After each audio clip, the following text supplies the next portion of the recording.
Hey everybody, welcome to ZSR number 1 and welcome to the second week, the second race of the Oracle of Seasons anniversary double weekend special thingy. Welcome to Oracle of Seasons and welcome to an All Essences race for the 20th anniversary of the Oracle games. I'm really happy to be here with you all, and with me is the best commentator in the world. It's Phenomenon. Take it away. No pressure. Never. Trez says that anytime he brings anyone on. So it's not as special as it used to be, but it's okay. It's fine. I never say it. I'm doing all right. I hope everyone's doing all right. I hope everyone's excited to partake in some seasons. There's been a lot of oracles on ZSR lately, as of last week with 100%, and then yesterday with ages. And we're rounding it out. We're finishing it up. It's exciting. Well, I get to remove Foy from the race room. That's nice. Awesome. Love to see it. Beautiful.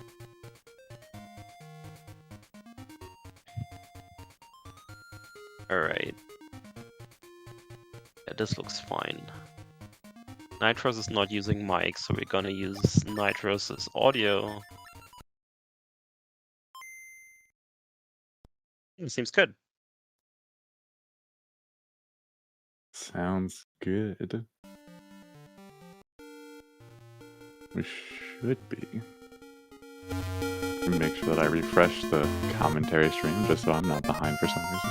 But we should be starting here pretty shortly.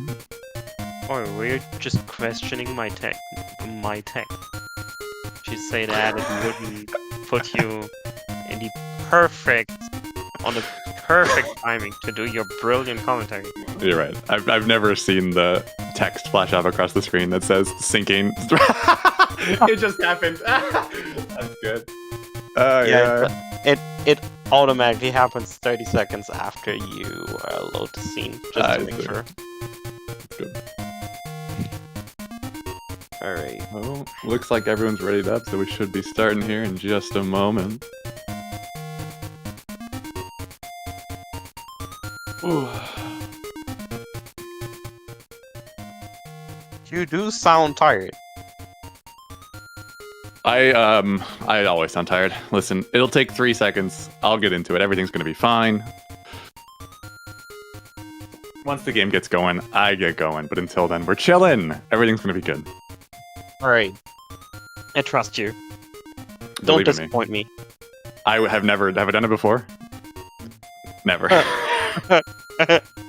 What? Oh no. I do remember that we had some frequent randomizer weekly races on ZSR. Listen, I was the only one doing commentary for it every week. Yeah, I know. Okay. Anyways, that aside, we are starting. Oh boy. Oracles with a nice, friendly little intro to explain the very, very, very in-depth story of this game, where you just watch the girl get kidnapped and you have to go save her. But, you know, what can you do? You do a little dance first. I mean, it's one of 2 instances of dancing in the game, and we get to see the first one within a minute. So, you know, yeah. I mean, if they were expecting a spoiler-free experience here, I don't know what to tell you. You're going to be a little bit disappointed. But, you know, you'll survive. If you've played any Zelda game, you already know the story of this game. It's just that this game comes with... I mean, really, if you think about it, this game is sort of the precursor to Breath of the Wild. We have control of the seasons. We can change it to winter, make it a little cold, get summer, get a little bit warm, change the world around us. If you think about it, everyone likes to say, like, oh, Breath of the Wild is innovative and kind of like taking the Zelda 1 and putting it into a 3D space. But no. I mean, Oracles did it first. Weather, easy. Check. Dancing, you know, we don't have Gerudo dancing or anything like that. We aren't dressing up in a Gerudo dance outfit, but we are doing Subrosion dancing. I mean, we're not doing Subrosion dancing, but we could if we wanted to. All I'm saying is that Oracles is like the original Breath of the Wild, if you really think about it. Or, sorry, if you don't think about it at all and just listen to what I'm saying and don't fact check me. But in that case, I'm correct. So, am I getting this right, that in the first 2 minutes of this run, we already had 2 disappointments? Right. That's the story of the night. Listen, I'm here to provide information and apparently provide disappointment. So if I can do both of those things, then I've succeeded for the day. And really, what more can you ask for? And also, I just heard from Chad that Fiery gave the information that you have recently streamed Ages more recently than Seasons. No, listen. And you... No. We have to talk about this. Listen, the way here, you have to understand. So Dren, who's not racing either, sad Dren. Dren, who's one of the sort of premier Oracles runners, developed a program to be able to create hacks of the Oracle games, but that hack tool is based in Ages because Ages is just a little bit easier to work with. So I've been playing Oracle of Ages hacks because I would never play vanilla Oracle of Ages because I am a Seasons runner. But listen, if the hacking tool ever makes Season the base game, Twitch stats will never reveal anything that would be uncouth for me to do. I don't want to give anyone the wrong impression. Seasons is a great, wonderful game. Oracle of Ages is, as always, as I say every time, the second best Oracles game, and that's an achievement in itself. Will make Ages easier to work with, exactly. I'm going to be honest, as far as the details of the hacking side of things, I don't know too much from a technical aspect on why Ages is easier to work with. I just know that the program that Dren created is based around some of those reasons, whatever they may be. No. Calling one of the Oracle games the second best one is pretty toxic. Is it? Who was doing comms yesterday? Did it? I mean, surely. I forgot again. I forgot already. Wow. Shit. Wow. Mighty and Tompa. Mighty and Tompa.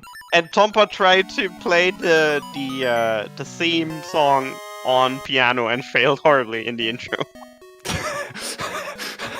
Well, luckily for chat, I'm have no musical talent, so I'm not going to pretend to be able to do anything related to any of the music. Fun fact, I've played this game more times than most anyone that isn't currently on the screen right now.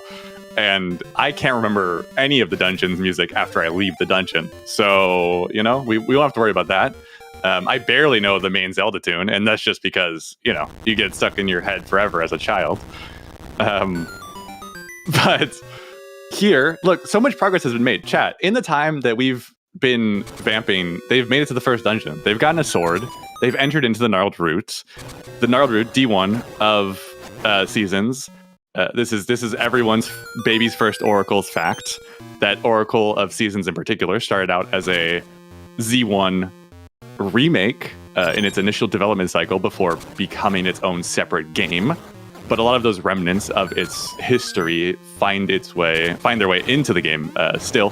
One of those being the dungeon layout for D1 here. If you look at the map, not that any of the runners are going to get it, you'll see that the layout is identical to that of Z1.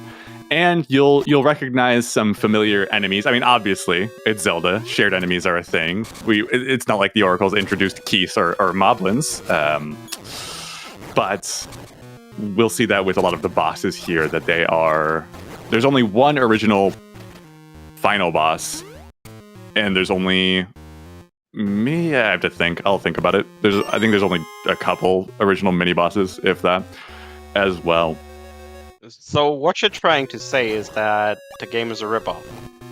The game. I mean, hold on. Listen. A lot of people like to go around and they will go around and say, "Oh, this thing's not original. Oh, it's kind of like it's based on other stuff. Where's the originality?" And what I say to that is, originality overrated. Execution, success in creating something that is just a better experience, even if it's based on something else, is way more pleasant. you know what originality can lead to? Really just poor results.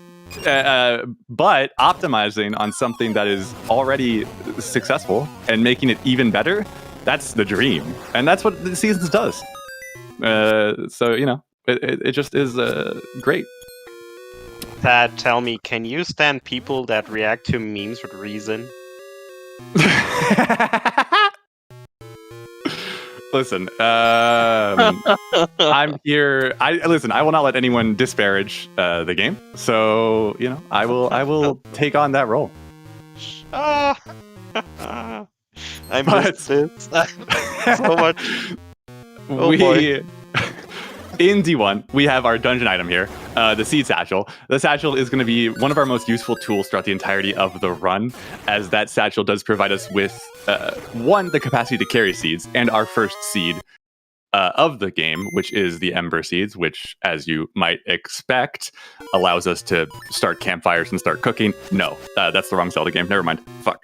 It lets us burn torches, get the boss key, and make our way back towards the D1 boss, who is going to be a nice little unicorn that also happens to have wings. It's very exciting. Pretty cool. The Ember Seeds are one of 5 of the different seed types that we're going to see. And each of the seeds, not each of the seeds, but a couple of the seeds sort of take other concepts that we've seen in the other Zelda games and sort of converts them for the Oracle's playstyle. The most notable, obviously, with the Ember Seeds and the Mystery Seeds that we're going to see, those are very indicative of the magic powder that we see as sort of, they should have, each of those effects you can find with some of how the magic powder works in other Zelda games. And the other most notable one is the Pegasus Seeds, which you might, you know, recognize would be similar to that of the Pegasus boots that you see in the other Zelda games. Although the Pegasus Seeds I'm much more fond of because they allow for a lot more utility and maneuverability than the boots. And we see all of our runners here grabbing the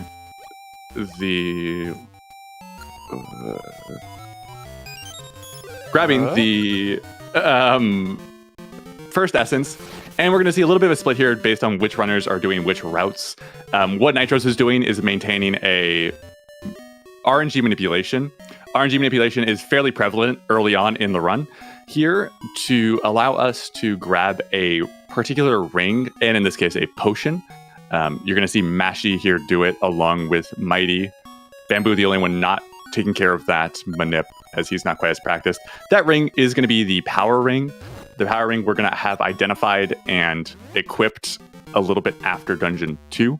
That power ring increases our sword damage while also increasing the amount of damage that we take. So it's a little bit of a double-edged sword, but having that extra firepower is going to assist and just speed things up, as one would expect, because it doesn't matter if you take more damage when you get hit, so long as you don't get hit.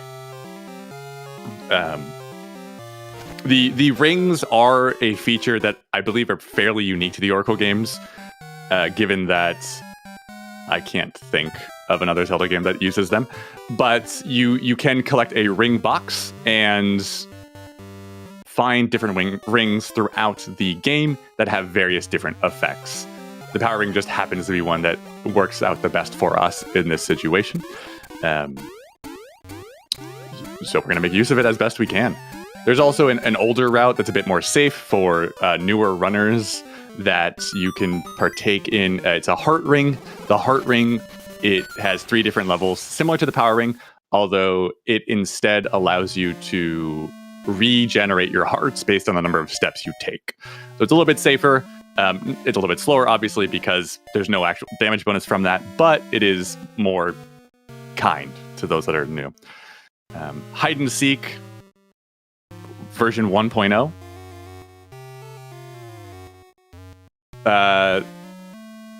I might be lying about there being a level 3 heart ring. Let me be honest with you. All right, and before my dear restreamer messages me on another platform, I'm gonna head out for now. I'm gonna leave you for now. I'm sorry. I can't believe. Can you believe Trez introduces me, says I'm great, and then abandons me not even mid-run? What? Oh my goodness. I can't believe it. Yeah, I'm still dealing with the disappointment. I gotta get over it. I still haven't gotten past it. I'm sorry. Yeah. I'm, All right. I'm gonna be back in a bit though. Okay. Sounds good. Well, now, I mean, with Trez gone, we don't have to, everything's going to be a little bit more laid back. It's good. I can stop sweating. Whew. Okay. Anyways, exactly. We have, no, wait, hold on. Wait, anyways, Oracle of Seasons. We are in Subrosia here. Subrosia is the underside, the underworld, as if you take a look here. And where our initial journey takes us is to the Tower of Seasons, which in the start of the game we watched get sunk into the ground. The Tower of Seasons, the Temple of Seasons rather, gives us access to the Rod of Seasons along with the 4 season towers. Those season towers will allow us to empower our rod, and when we are able to stand atop a stump, we will be able to enter in. The Subrosia is very much not a different dimension in this game when compared to something like the Dark Realm from Link to the Past. We see that in other parts of the game as well. We'll get to a pirate section where a boat is halfway in the desert and halfway in Subrosia and is able to force its way out. So it's not quite a different realm in that sense. It doesn't line up necessarily if you look at the maps where like a portal, a tile on one leads directly to a tile on the other. It's a little bit skewed as far as that goes, but it's not a full-on separate realm. Even though it might give that vibe. The portal definitely gives that kind of vibe to it. What we are seeing though, with picking up our first season Winter, we're able to cross a frozen lake because Link can't swim without flippers, because Link doesn't have webbed feet, and if you don't have webbed feet in the Zelda universe, you just can't swim. That's how it works. And we're also seeing that we've picked up a shovel, and we're holding onto a manip for Mighty, Mashy, and Nitros right now. Mashy might have dropped it, potentially, although he might be all right. The manip that they're holding, for one, is going to make the movement a little bit cleaner, getting to Dungeon 2. Nitro's making it into Dungeon 2 right now. And just allowing us to do a couple of kills on enemies that are going to be required to get to that dungeon item, which is the power bracelet. That power bracelet, once we get that, we drop the manip. It's no longer useful for us. But you see Nitro slashing the sword in Dungeon 2 when he does that reset. The way that we listen for our RNG manips is based on the sword tones. The sword tones register in a low, medium, and high. By recognizing those and by doing a hard reset, which sets our RNG value back to the same thing, we're able to manipulate the game and do what we want to do. Nitro's able to throw that singular bomb and kill both the moblins. Without a manip, that room can be extremely difficult. Not from like a, you're going to die or anything standpoint, but the way those moblins move can be very erratic, and you can end up throwing a lot of bombs and losing a lot of time there. So the more consistent you get with that manip and making sure that you succeed in it, the better off you're going to be, and the more time you're going to save. And the more bombs you're going to save as well. Mashy and Bamboo here not having the manip, so you're going to see a little bit more of a struggle here. Bamboo falling into a hole, which not an RNG manip, not great, but fine nonetheless. I think Mighty just accidentally did a save and quit. However, they forgot the save part of the save and quit, which is going to result in a minor time loss there. A little bit unfortunate on his end. And you see Mashy now holding out the sword, hoping for a moblin to basically run by because the bomb throws are a little bit erratic. And of course, as soon as he swaps to the bomb throw, the Moblin runs right up and shoots him because, of course, that's how games work, don't you know?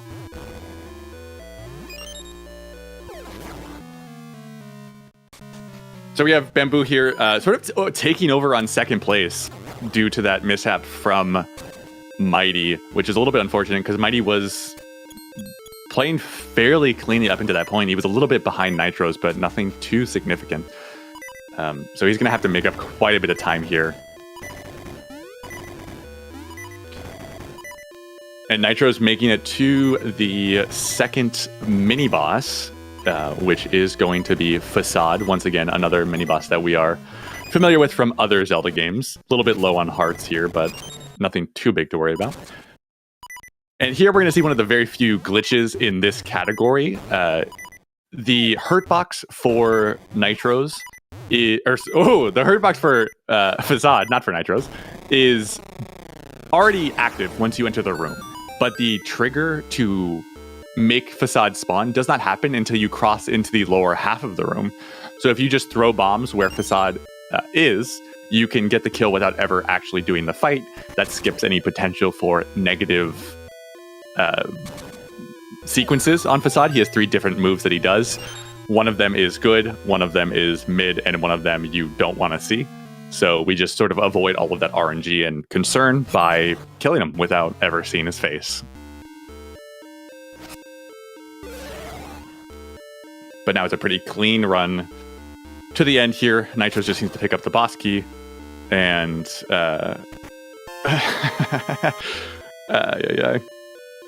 listen, I know Nitros also, I mean, honestly, the most impressive thing here, I think, is that Nitros did not use their potion. And Nitros, despite being the world record holder in this category, is notorious for losing their potion in this dungeon. And you might think, but, Fee, it's Dungeon 2. Aren't there 8 dungeons? It's a Zelda game. And to that I say, yeah, you're correct. That's 100% accurate. But, you know, what can you do, really? But here we have Bamboo. Nitro's missing a bomb throw. Luckily, Dodongo here keeps his mouth open for quite a long time. So not too much of a concern as long as you don't pull that bomb too late and miss it. And he picks up the second essence. Nitro's also, I mean, you all can't see this. Nitro's currently at pretty solid run. Sub 1930, 1926 time. Now he's going to start making his way over towards Dungeon 3 here. And this is sort of the first... this is where we're going to see Nitros go to pick up his power ring. He'll drop into Vasu's ring shop, pick up a ring box, appraise the ring, and just keep that around. He's not going to necessarily equip it right now. The rings you can equip on and off just from the pause menu like a normal item. So it's not something that he's going to need to equip in that shop and keep on the whole time. So he's not going to want to put that on until he has fights that he needs to get the extra damage in to save time, save cycles, just to, you know, prevent chip damage when you have things like moblins that are shooting arrows, when you have enemies that move a little bit more erratically, like the P-hats or the buzz blobs. You don't really want to be putting yourself in a space to take more damage, even though in a perfect world, it's faster to just keep the ring equipped and not get hit forehead. But we just want to play a little bit safer than that, just to make sure, especially in a race setting. Bamboo having a pretty clean Dodongo fight. Mashi in Dodongo as well. And pretty close race between Mashi and Bamboo, who both slightly different routing here because Mashi does have the power ring, Bamboo does not. So we're going to see a little bit of a split here. We're going to see a little bit of a split as well after the third dungeon from, I believe, Mashi and Mighty and Bamboo. Nitros might be the only one that's going to be doing the alternate route that's a little bit faster because he's just more active and practiced in the game. That'll be fun to see as well, as it involves a skip that is the most recent skip added to the run. And it's quite impressive visually, and it also cuts out part of the game that is garbage. Nitro's taking care of the penguin. Blano here. Blano's a quick 1-2. You can sort of manipulate Blano a little bit insofar as you can bait him out to do his sort of raise the fist, where you can get your punches in if you do the fight correctly every time. It's a very consistent thing. There's not much of a RNG component there, so long as you are doing the same inputs. That is true. If you do have a potion, you can decide that you don't care about getting hit and using your potion, since you made it past Dungeon 2, which is the checkpoint of the world record holder. So, you know.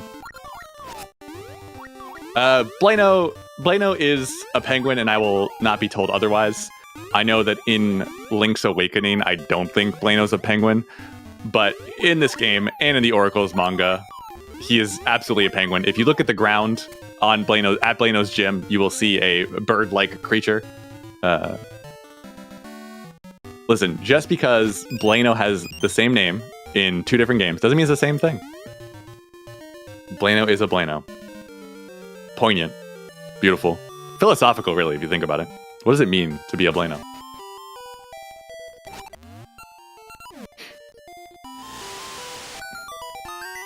And, oh my goodness, I missed the most important thing. Nitros picked up the Pegasus Seeds, which means that Nitros is going to be going pretty quickly here. As mentioned before, the Pegasus Seeds are, again, mighty, don't die, based very obviously on the Pegasus boots. However, they are a limited quantity item that you can refill. But as a trade-off for having the limited quantity, you have a lot more maneuverability with it. You're not just stuck in one direction with like slight leaning that you can do. You have full control, which allows us to a lot more just better looking movement, better feeling movement, because you're not trapped in that position.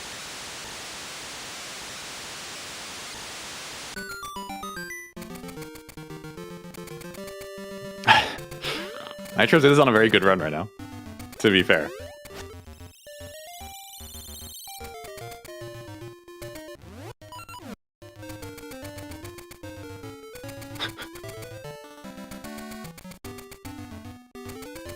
And Nitros is now going to be making his way over to the Subrosian portal once again. However, he has picked up, and you'll see Mashi now and Bamboo picking up Ricky here as well. Another quality of the Oracle games is the animal companions. There are 3 in total: Ricky the kangaroo, Dimitri the dodongo, and the only acceptable option is the best choice, Moosh the flying bear. However, due to the nature of the speedrun, Ricky happens to be the fastest. Ricky is also the worst of the companions because Ricky's movement, as you can see, is very hop-based. You have to jump around. However, if you hit the edge of a screen mid-jump, Ricky won't transition to the next screen. Ricky will wait till he completes the jump and then make the transition, which is unfortunate, but also the way it is.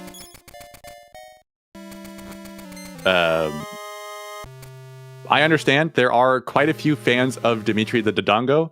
I assume it's because those people don't know how to swim and need some sort of floaty assistance, and I respect that. It does not change the fact that Moosh is still the best companion, but I can appreciate it. It's just one of those things where you're entitled to have bad opinions, and this is just one of those situations. That's okay. But we do our best.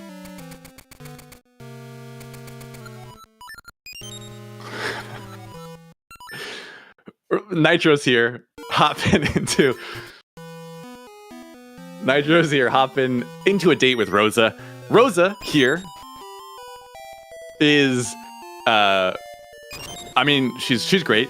She has a key on her hip. This key has a very special quality in that it is able to unlock any small key door.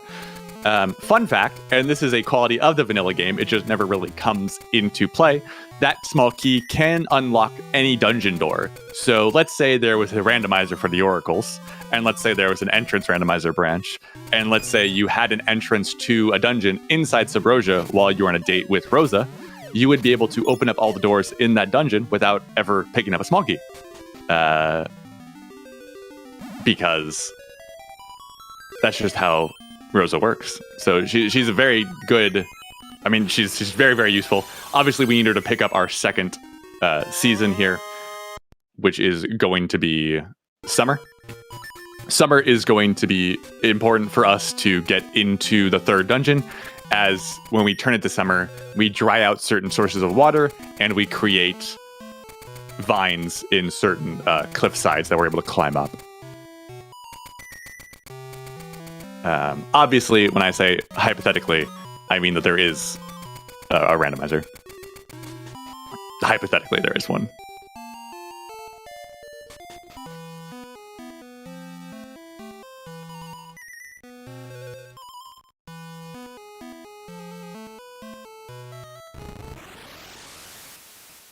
But, of course, after we get our season, our date is over and we just leave. We don't really say goodbye because Link has a world to save.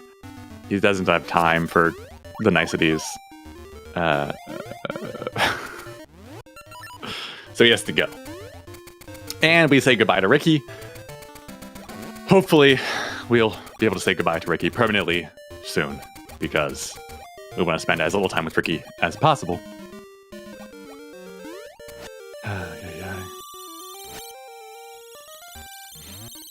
But now we entered into Dungeon 3 with Nitro's here, the Poison Moths Lair. Dungeon 3 is one of those dungeons that is not super difficult. It is, however, I mean, it's a step up. It's quite a step up from Dungeon 1 and 2 in difficulty, although it hasn't gotten really intense as of yet.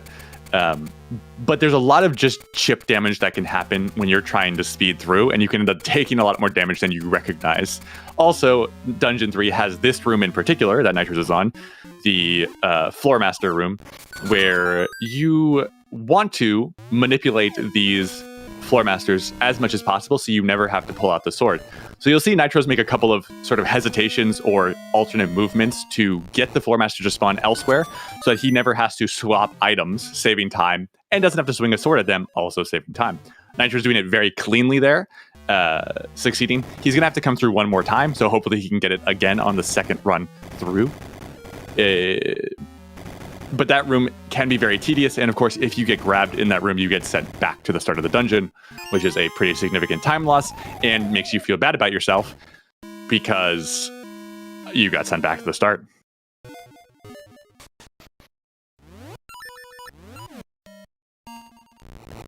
The same is true here of the way to Dungeon 3 as well. You can end up taking a lot of damage, but all is well. This time around. This puzzle right here is one of the few puzzles inside of all of Oracle of Seasons, and it's not very hard, but I promise you that the first time you do it, you will just stare at it for a while because you're not expecting puzzles in Seasons, and then you'll look real dumb when you forget it because you haven't played in a while. Hypothetically, of course. And it leads us to the room that possesses the second best item in the game, upped only by its older sibling, the Rox Feather. Rox Feather functions as you would expect the Rox Feather to from other Zelda games. It allows us to skip, hop, and jump our way to joy in the Oracle games. In combination with the Pegasus Seeds, we will see it really become useful here. Nitros will do a little cycle skip on the platform using that combination. We'll see it used here to do a little bit quicker cycle in the side-scroller room with our little Thwomp buddies. Yep, that's one of the differences, sort of when I talk about Ages versus Seasons, is due to Ages being much more puzzly in nature. It's a much more story-based puzzled game, whereas Seasons is much more based around execution, platforming, speed, as a general rule. I mean, speed's subjective, but they're very different games, so it is a shame, regardless of which Oracle's game you prefer. It is always a little bit sad when people think that the Oracle games have that same vibe as like Pokemon Red and Blue, where they think it's just the same game, when in reality both the games themselves and the sort of game philosophies behind them and what they focus on are very, very different. And not liking one of the Oracle games does not necessarily indicate that you wouldn't like the other one, because they function so differently. Mashi looks like taking an unfortunate D3 room, getting grabbed by the Floor Masters. Bamboo here and Nitro's on different cycles of the hands room. Mashy in there as well. Bamboo gonna have to pull out the sword to make sure that he does not get grabbed, which is, the right play in this scenario. Mashy taking a little bit safer, pulling out the sword just to make sure that he doesn't get grabbed, as he doesn't want to lose any more time. As Nitro's enters into the third mini-boss, Omuai. Omuai here, 3 different squid kids that you're going to want to pick up out of the water, toss onto the ground, and kill. When it's one of those situations where the power ring does come into play here, because it will allow you to save swings on the squids and get you faster cycles, potentially. Nitro's taking care of that pretty quickly. Looked like 2.5-ish cycles. And on his way to grab the boss key and head on over to the third boss.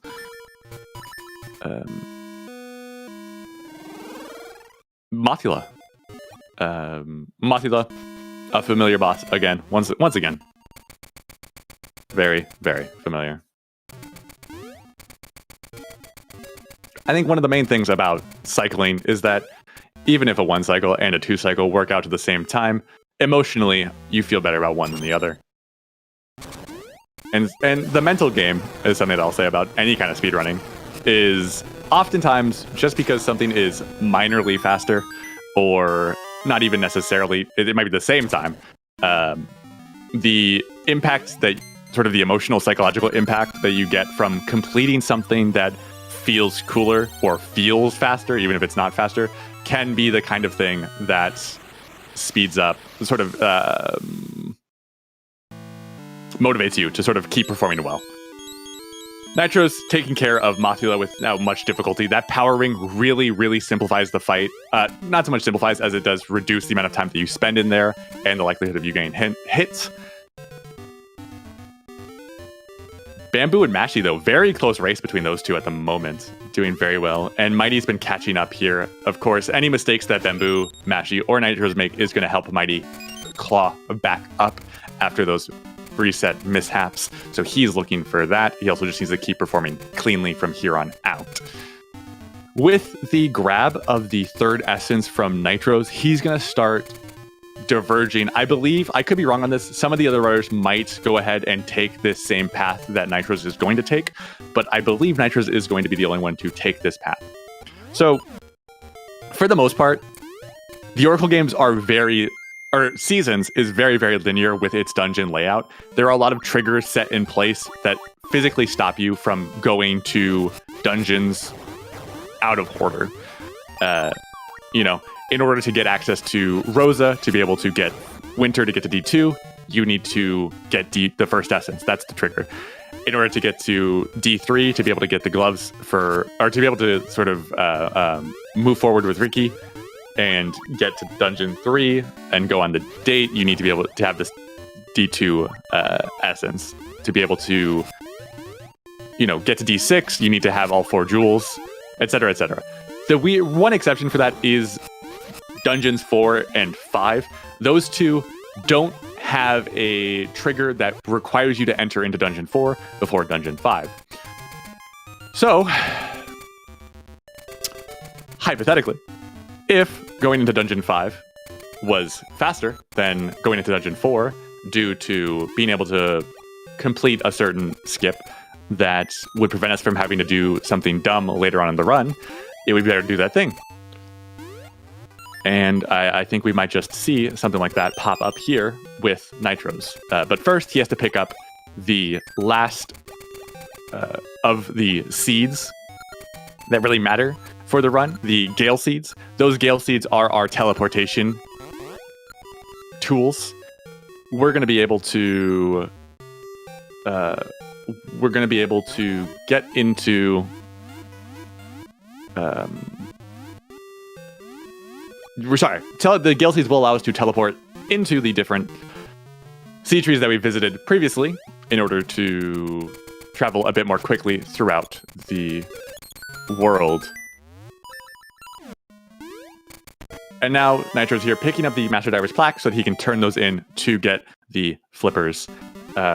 Obviously, this is our situation where we make use of Dimitri, even though he's not the flute that we possess. Each of the companions have a section where we have to use them, even if they're not our companion.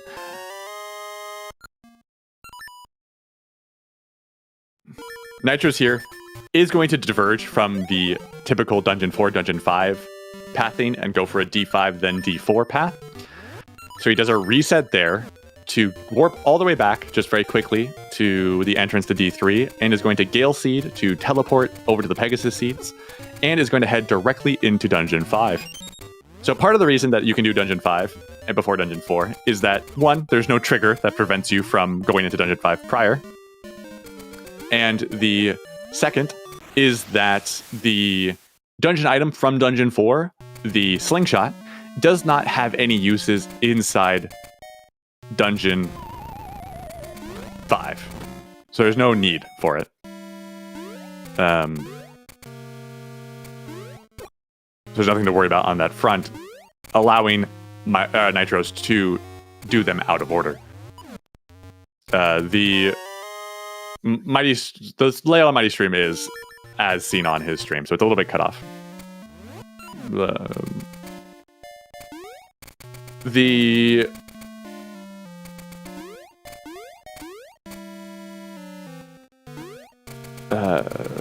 So here we see Nitro's essentially is going to pick up Fall before we pick up Spring. So normally when we go the D4 route, and we're going to see this from both Bamboo and Mashi, I'm pretty sure. I mean, I might be wrong here if we see them do a reset after they get the flippers, but I'm not expecting that from either one of them, especially Bamboo. In a more traditional sense, if you're going to Dungeon 4, you're going to get Spring, and then you're going to head into the Dungeon 4 Dancing Dragon Lair. Nitros instead is going to pick up Fall, which will allow him to access the Unicorn Cave. And we don't actually need Spring to get into the Unicorn Cave either, so that's another situation where there's no requirement for us to go into D4 before Dungeon 5.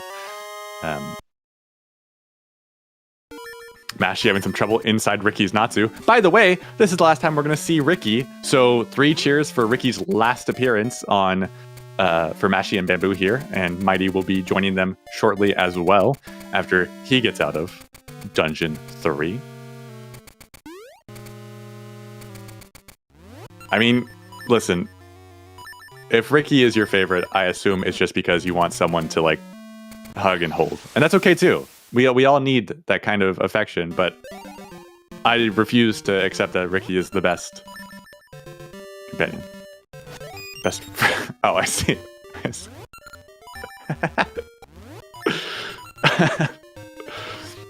Nitro's here.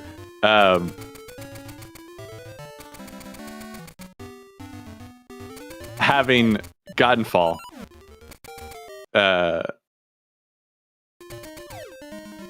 picking up some Pegasus Seeds to do a refill.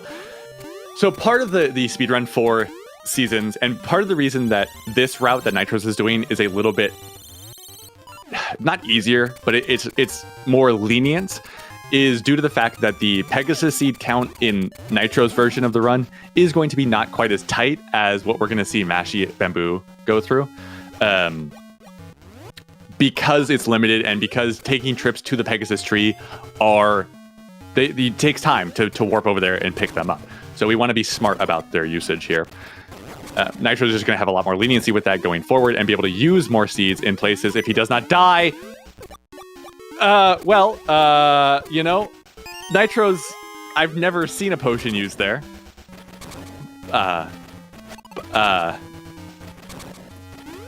But luckily, Nitro did not use his potion inside D2, so he was able to use his potion right there and not die.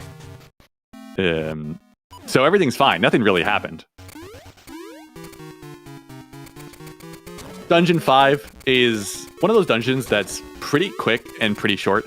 It's also nice. It's a nice sort of reprieve. It's a little bit different here because the way that I've always thought about it is that D4 is the first, like, challenging dungeon in the game.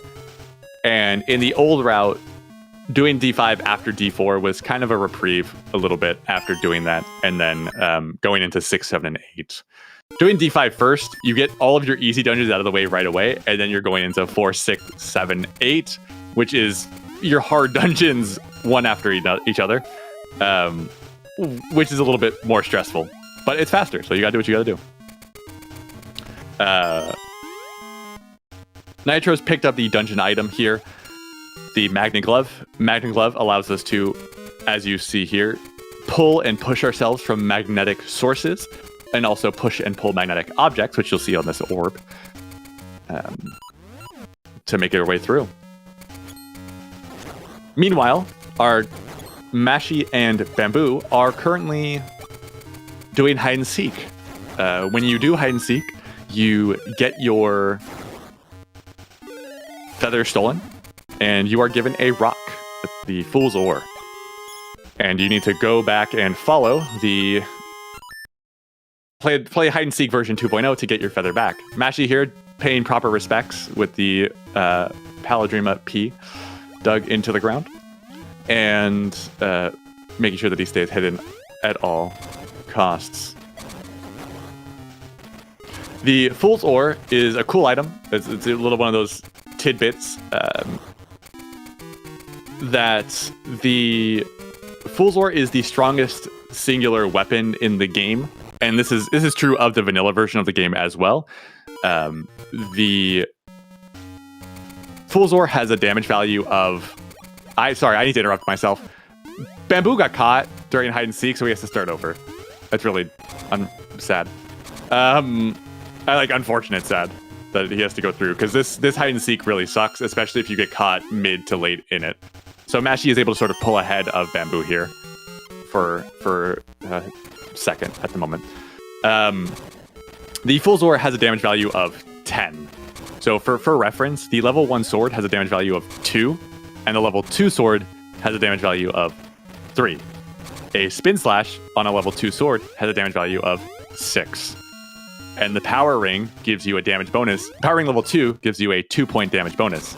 So a Spin Slash with a level 2 sword and the Power Ring is a damage value of 8. And the Fool's Ore, again, is a power level of 10. So it's pretty strong, is what I'm trying to say. It is obviously not usable in the vanilla game because you have to give it back in order to get your feather back. But in something like a hypothetical rando, where it's mixed into the item pool, it can be a very powerful tool to possess. It does have a couple downsides because it can't cut grass or anything, but it's a nice blunt object to hit someone in the face with. And what more can you really ask for? Nitro's here breezing through Dungeon 5. You saw him take out Siger pretty quickly. Again, Power Ring, making that fight a lot more straightforward and easy to deal with. He also, in Dungeon 5, we'll see all the runners do this, is able to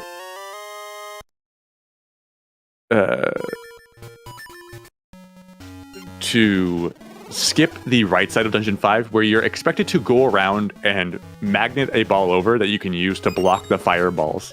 However, instead of blocking the fireballs, I've found that it's typically better to just jump and run through them and take the damage because it's faster and we want to go fast.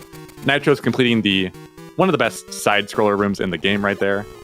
Definitely very, very clean. Very good room. It feels good. We'll see Mashi and Bamboo and Mighty all get there eventually. To get to the Dungeon 5 boss, Digdogger. Digdogger is a boss that is annoying. The less comfortable you are with the Magnet Glove and controlling it, the worse this boss is when combined with the RNG of the mini Digdogger's jumping pattern. Ooh, not able to get a 1 cycle there. So, typical practice, you want to try and push Digdogger into a corner so that his directions that you can jump out the mini doggers is cut off halfway. Because if you cut off the south and right side, then he only has sort of 2 cardinal directions to go. But if he breaks up in the middle, they can go in any direction. And controlling the ball is not the most fun thing in the world. So Nitro's not able to get the 1 cycle, able to get a quick 2 cycle there, so not too bad. And he's now going to complete the skip, where we saw Mashy and Bamboo and now Mighty doing hide and seek. We will see Nitros do something a lot more difficult, but with the upside of, if completing successfully here, will not have to do hide and seek. So it's appropriately called the hide and seek skip. It's dependent on a couple of different things. One is having bombs, one is having feather, and one is having the magic glove. When you jump up in the air and use the magnet glove, you get an initial burst of speed. And when you get hit by a bomb, you also get an initial burst of speed. Now, if you are to combine those aspects and say, try to push yourself extremely far into a rock so that you get far enough to turn around and then grab the rock and first try. That was clean. Okay, so if you push yourself far enough in a rock, you get stuck in it enough to be able to turn around, pick up the rock, pull it up, and then fall in the hole. Meaning, you get to skip the entire hide and seek sequence and instead just pick up spring and not have to worry about anything. It is pretty nice, as it turns out. That trick is double frame perfect, so seeing him get it first try is very, very impressive. He made it look extremely easy, but it's by no means is it as such. The Oracle's buffering is one of the weakest aspects of the Oracle games overall, as there's no real consistent way to buffer that you would expect to see based on the other Zelda games and their sort of buffering tech. So it's all kind of you just have to kind of get good at buffering. But Nitro's very, very successful, very, very clean, very impressive.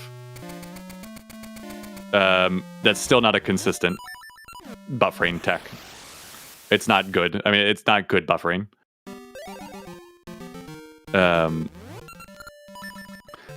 So yeah, so it very, very, very clean. And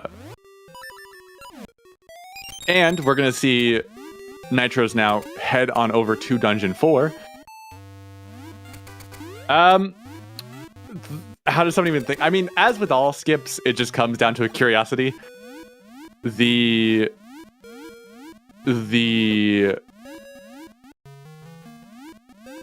forget the name of the person that Nitros was speaking with. I know Nitros was speaking with someone who was sort of hypothesizing. And the way that trick started out, prior to how you see it now, is that Nitros did a manip where he manipped a dig up of a fire Potaboo tower. So in Subrosia, you can dig up a fire tower that shoots fireballs. So he timed a jump to get a double damage boost off of a fireball to push himself far enough into the rock to be able to then do that same exact thing. And he successfully did it, but shortly after that, a much easier setup was found that is not as bad for your sanity. So as rough as it is to complete now, the way it used to be completed was even worse. Mashy here inside D4 getting knocked off the side scroller. This side scroller is also very, very fun if you get the quick cycle on it. It's one of the... It just feels nice to see. We might see Bamboo or Mighty or Nitros get it here. And we see, closely enough, Nitro's likely going to be inside Dungeon 4 in the same time that the rest of them are also in Dungeon 4, with the small caveat that Nitros has already completed Dungeon 5. We also see the bear here for both Nitros and Mighty, as we get to experience the wonderful joy that is Moosh, our big bear.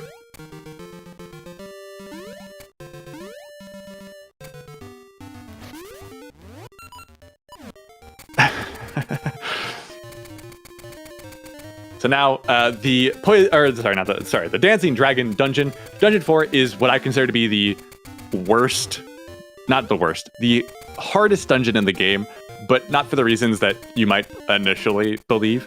Obviously, Dungeon 7 and Dungeon 8 are a more difficult dungeons, but you have a lot more hearts to handle those dungeons, so you're not at as risk of dying when compared to Dungeon 4, which has a slightly easier difficulty ceiling, but you only have 6 hearts if you're doing the old route, or 7 routes in Nitro's case. So for Nitro's, it's a little bit easier, and it's one of the benefits of doing Dungeon 5 first, is you have that extra health.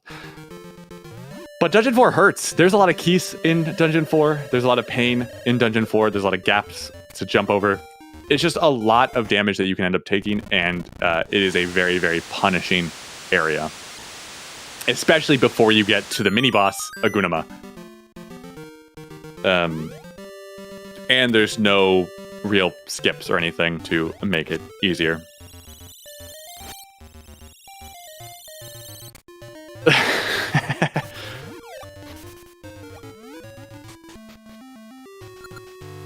If you're referring to the saving quit from Nitros on the Dragon Key, the different route that Nitros takes is a requirement based on doing Dungeon 5 before Dungeon 4, because the trigger to sort of keep Moosh around in that area is not there. Once you've beaten Dungeon 5 for whatever reason.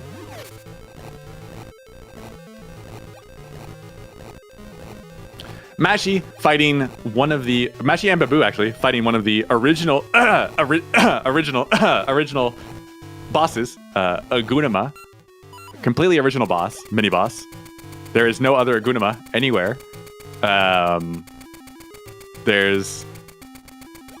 Don't worry about it. 100% original. Created specifically by Oracle of Seasons for Oracle of Seasons. It's a very easy mini boss.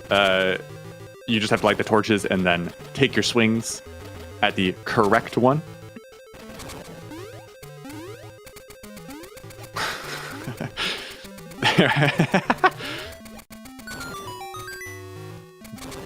But after Dungeon 4, we have a little bit of back and forth with some minecarts here, and we get to pick up the dungeon item of the game, which is the slingshot. Now, there are some Aegis apologists in the chat, and those Aegis apologists will tell you that the seed shooter from Dungeon 3 of Aegis is better than the slingshot from Dungeon 4 of Oracle of Seasons.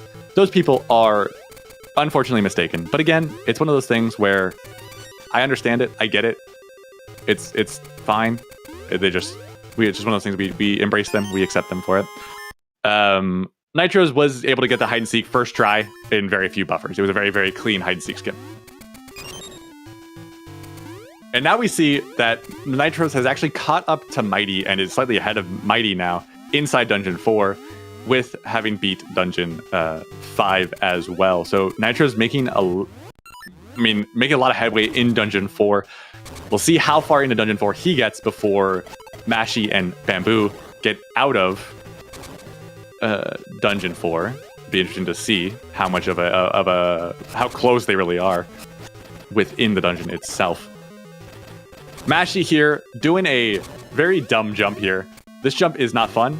The jump is not it's not how you're supposed to do it. You're supposed to just go around, but it's a little bit faster if you get it early on. I think at that point Mashi did lose the time, but sometimes when you're trying to do a trick, even if you've lost the time from it, at that point you've committed a little bit of a sunken cost fallacy. But what can you do? Listen, if you stubbornness is a trademark of any speedrunner, I think. You kind of have to be a little bit stubborn if you decide to bash your head against a video game for hours and hours and hours. Sometimes you just gotta get it, no matter what. Interesting. Not sure. Ooh, Mashi with some interesting backup tech here, grabbing some hearts from that side room. I didn't know those were there. I've never been in that room. If it's not in the speedrun, I don't know where it is.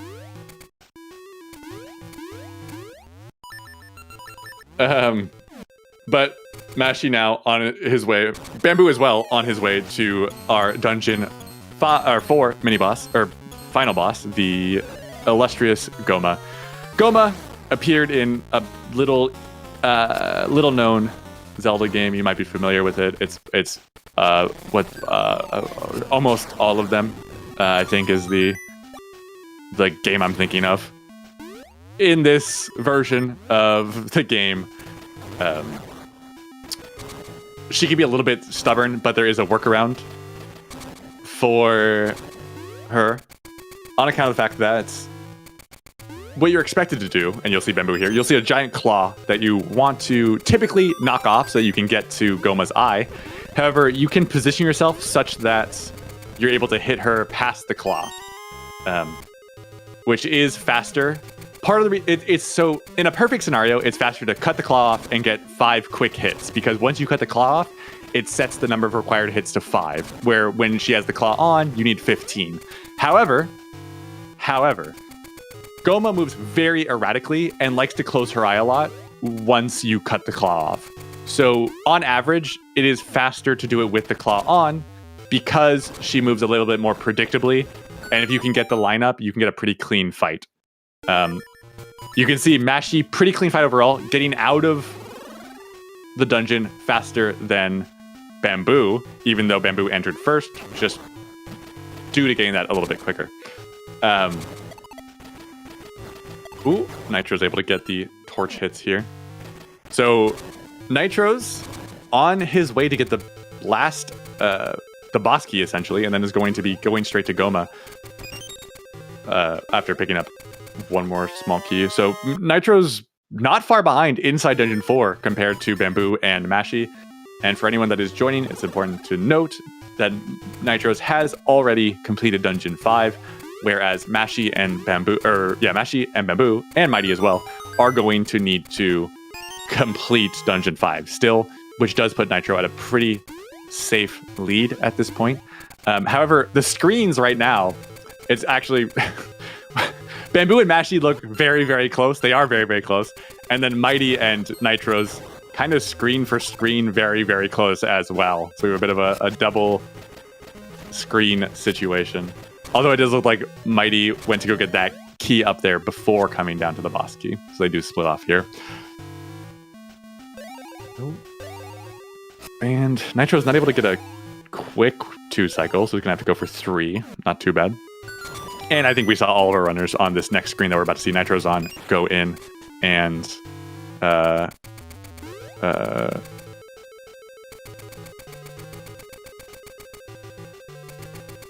jump over instead of lighting the torches. And then head into Goma to get that fight done as well. And you see Mighty, meanwhile, on his way to the boss key, going the long way around. Oh, looks like he's going to try and do the shorter way now that he's jumped off. Down to 1 heart, so he's going to want to play safe here. And we see Nitro's just absolutely demolishing Goma right now, showing how quick the strat can be. Oh, does get grabbed. See a little bit of the flying link. 1 grab was very, very solid fight overall. A little bit of a flying link situation, but all is well. As Mashy and Bamboo are on their way to pick up Ball, the final season for them, to enter into Dungeon 5. What we're going to see on the flip side is Nitro's pick up a gem and is going to be picking up the last remaining gems before being able to head into Dungeon 6.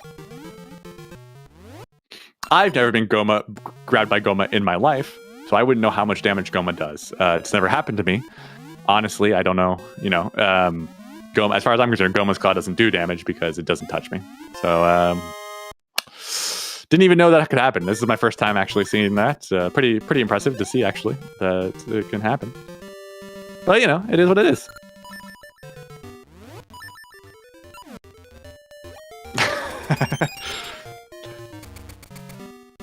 So Nitro's here needs to pick up 2 more gems. First gem he's going to pick up is from the old man. The old man here just reads your essence count to make sure that you have the right amount of essences before he's willing to give you the gem. So he obviously is one of the triggers that stops you from being able to access the gem and Dungeon 6 early, because you need to have the correct number of essences to get that gem. And then the last one he's going to grab is the one on Black Beast Island, which is just a little island off the coast of the western coast. I don't know why anyone would ever go onto the internet and lie, so I think that everything that I say should be taken with a grain of absolute truth and nothing else. As we watch Nitros, go ahead and pick up this last gem. Typically here, obviously, normally you would shoot an Ember Seed at the torch in order to light it. However, the Mystery Seeds the way that Mystery Seeds function is to do one of the 4 aspects of the other seeds. So you have a 25% chance of hitting the other seed type to light the torch, and it's just a little bit faster to save that item switch, because you then need to switch back to Mystery Seeds to hit the question mark anyways. Black Beast Island is called such. If you read the sign, it says beware the Black Beast.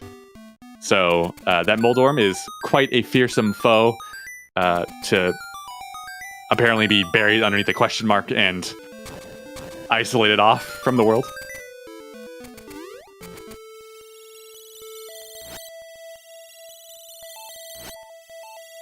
And Mighty getting out of Dungeon 4 now as well. Looked like a pretty decent Goma fight overall.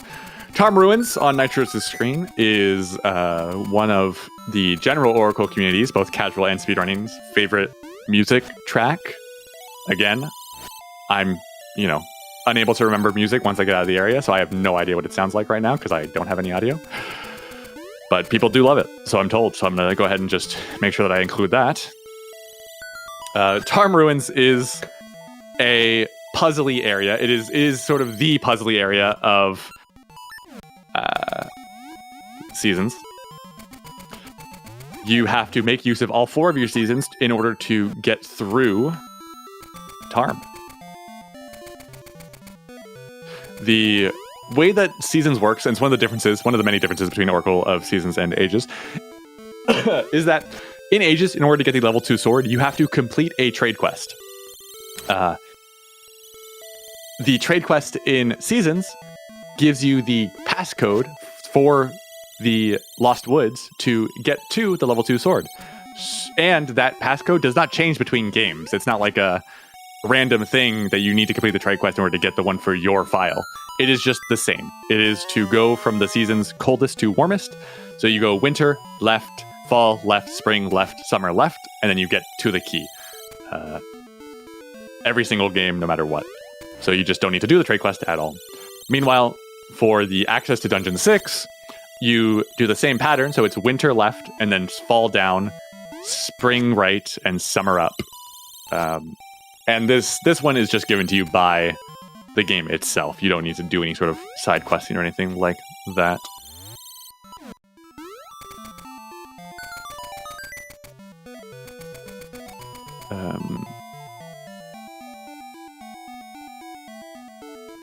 No, it is the same every single time. This is also the only, this is kind of the last major area that we see the seasons come into play in a significant quality. One of the things that I've said, and then I've thought about more, so I've changed my mind on it, is that it would have been cool to see a dungeon that more sort of makes use of the different seasons, like an outdoor dungeon where you make use of the seasons to get through.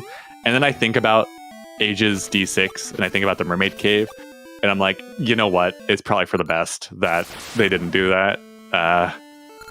So, I mean, it's not, it is what it is.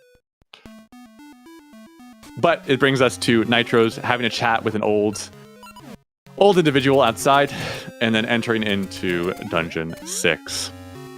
Dungeon 6 is a dungeon that is very, very straightforward from a speedrunning perspective, but if you're playing through this casually on a first-time playthrough, you can get lost very quickly. The sort of theme is sort of like trapped pyramid for D6. So you see a lot of rooms that have almost identical aesthetics, but one room is a false room that you just waste time by going into, and you can get trapped in without having to do some sort of trigger to get out of said room. Nitro's here just making through. If you know how to get through, it's pretty quick, pretty straightforward. The dungeon itself is not too difficult. It does have a boss that personally is my favorite boss, but it is difficult. to fight if you're not good with the magic boomerang, or not well practiced with the magic boomerang. Manhandla. Manhandla in this game is a very different Manhandla from, say, the Manhandla in Zelda 1. And we'll sort of see those differences once Nitros gets to the boss. But for now, Nitros is just jumping across, making his way up to the top of the right side of D6 so that he can get our dungeon item, which is the magical boomerang. The magic boomerang is an instance of the game revealing how its item progression works, in that there isn't really item progression for things like the slingshot or the boomerang. We never really picked up the level 1 boomerang. To pick that boomerang up, you're supposed to go do Subversion Dancing one time. But because the items aren't progressive, they just are individual items.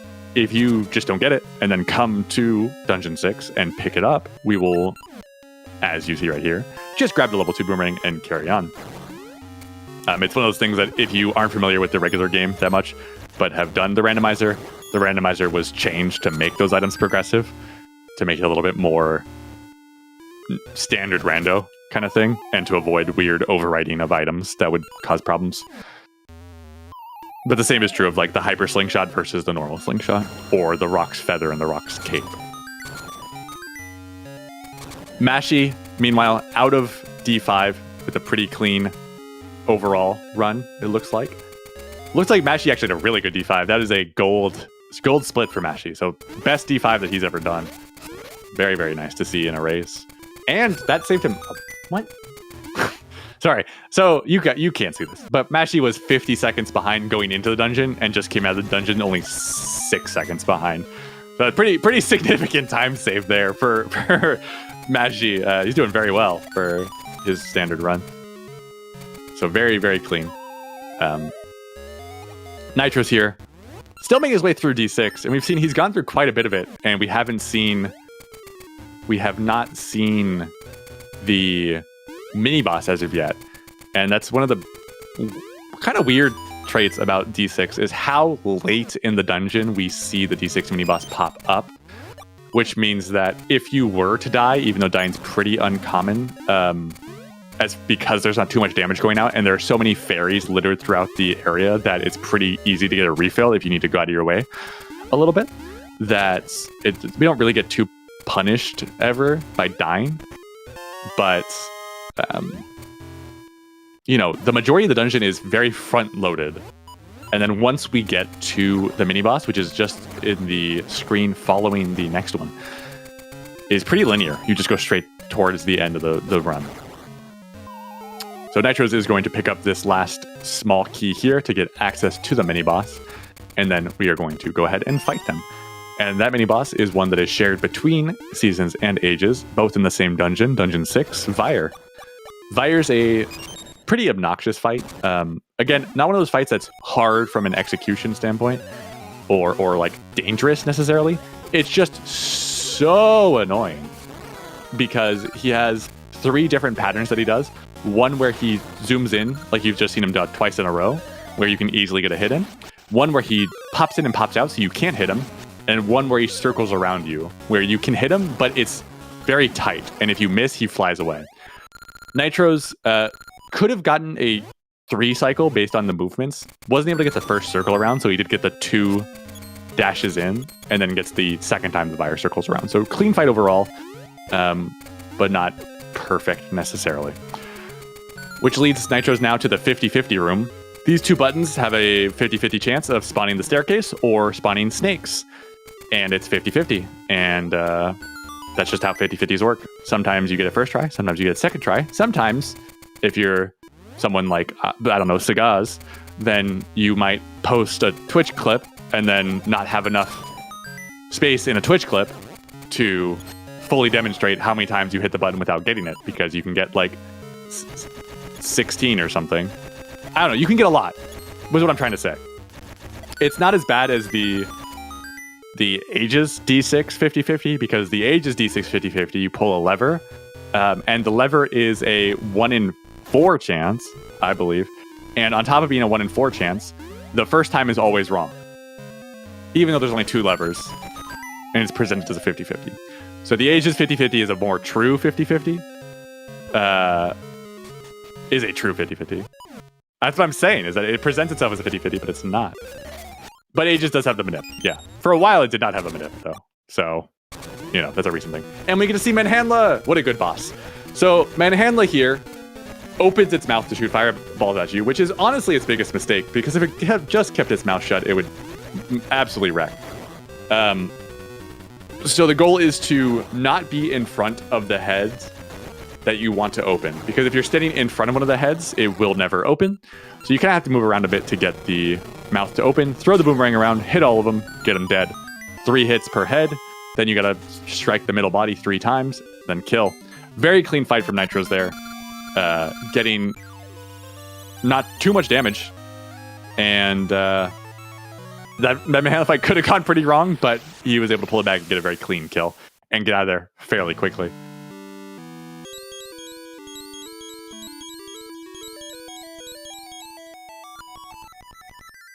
And that leaves us with D6 done, as it looks like both Mashi and Bamboo are about to head into Dungeon 6 right now. Can I get a fee grade for that fight? I'd say like B-. It was pretty clean. It was a pretty clean fight, but it's because he saved it and not because it was a clean fight. Nitro's here, making his way to D7. And now needs to find a way to get to the westernmost part of the beach that we saw the Black Beast Island on. The way to get there is, of course, to commission a captain. We're going to see a little bit more of this music as well, but the pirate music is another one of the crowd favorite, if not Tarm. Everyone mentions Tarm and the pirates. So if you're into those, you'll get to experience a little bit more when we get to see the cutscene coming up. But before our good friend Link can commission a ship, he needs to, of course, find a bell that got lost in the desert. As you do. And of course, once you find the bell, he needs to clean the bell. Because if you ever were to show a dirty bell to a captain, they wouldn't be able to recognize it. It's not their bell, it's rusty. When I lost it, it wasn't rusty. How could it be mine if it was rusty? Please explain. That doesn't make any sense.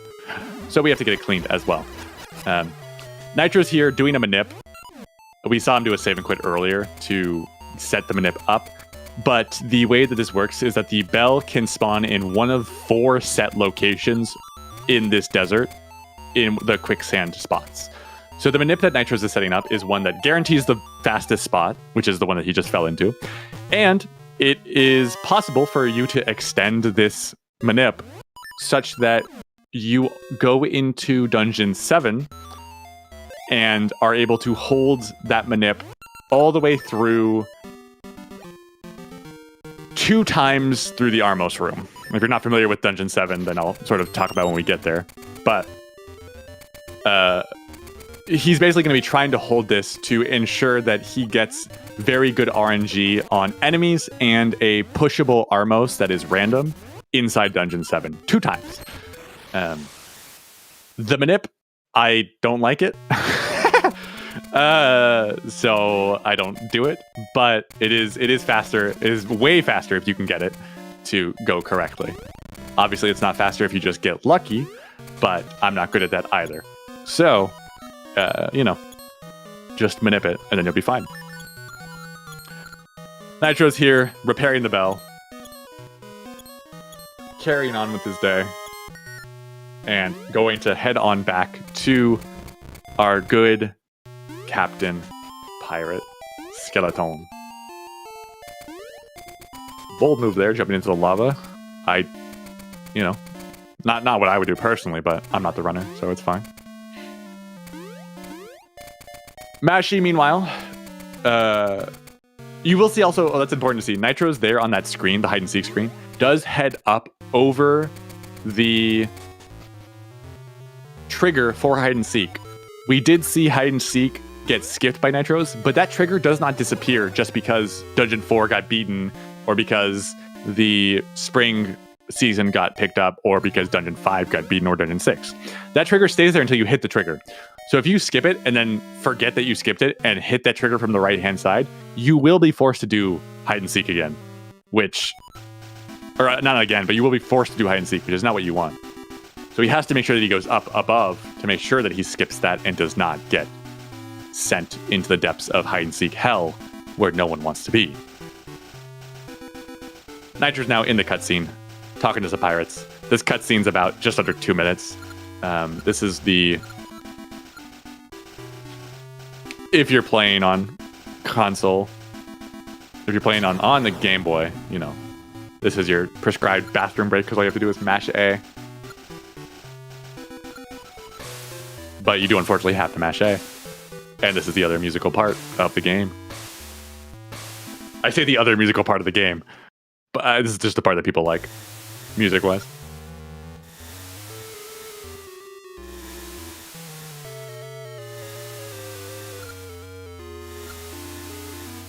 It's like the it's like the Upside Down, you know. Submerge is actually just on the underbelly. It's fine. Don't worry about it. Don't think about it too hard.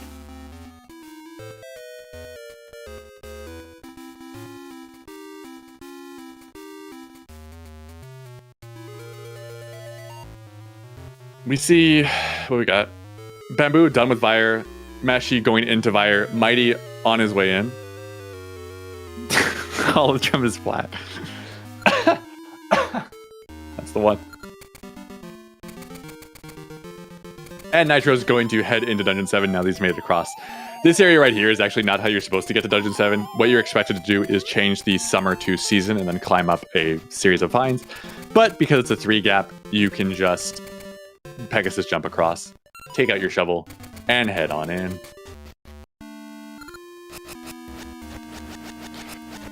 I'm sorry, Twitch accidentally glitched out and flipped my words there. Twitch has been having some issues today, so I can understand why that would happen.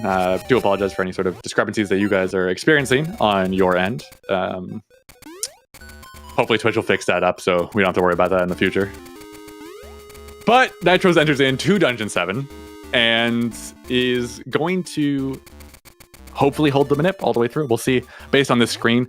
If he's done the manip correctly, we'll see very, very clean Wizrobes getting absolutely demolished, which is what we want to see because we hate Wizrobes here. Look at that. Boom! They're dead. Hopefully. That room right there, if it's not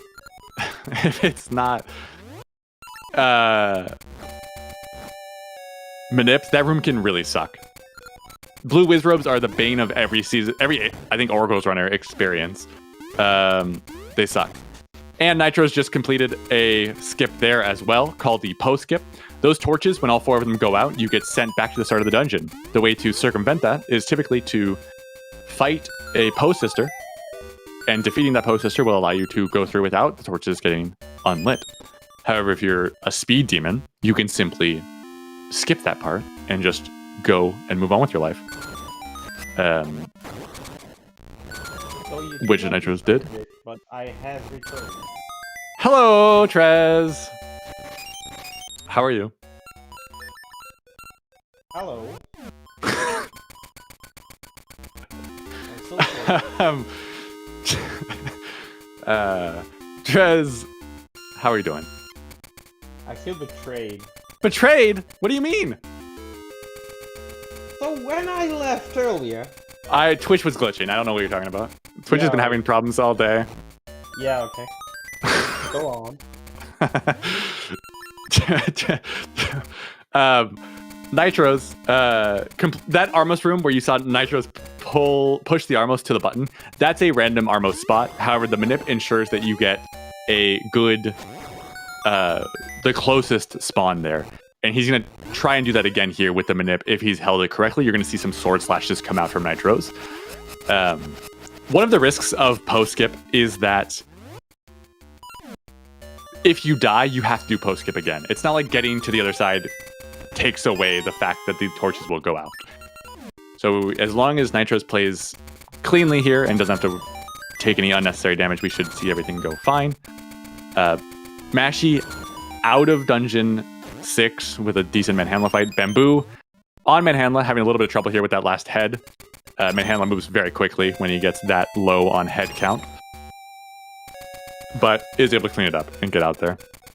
Nitros did successfully complete the D7 manip in its entirety, which is a very, very, very good time save overall in the dungeon compared to a non-manipped D7. And we're going to see him carry on. He does have to complete the second post sister because these torches in this water room also will start to go out if you don't defeat that post sister. And unlike the post skip room where we're able to make it to the staircase, in this situation, Link's flippered feet are not fast enough to get us there. We would require some Aegis tools for us to be able to get that far ahead, and we just don't have those Aegis tools. That's something you can do when you play crossover, and then.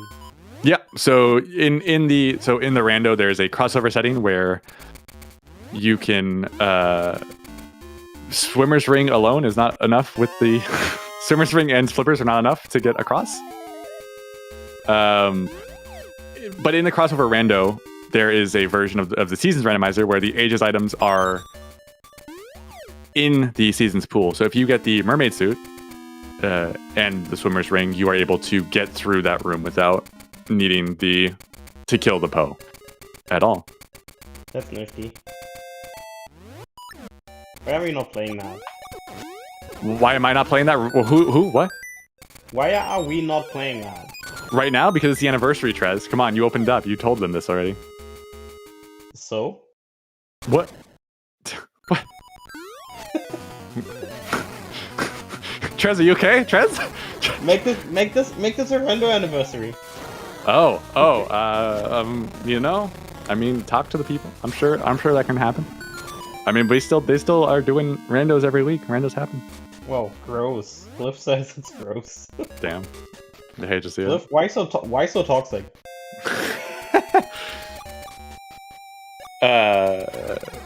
Nitros took care of the post sister mini boss. It's just both the post sisters together. Don't let the torches go out, and you succeed.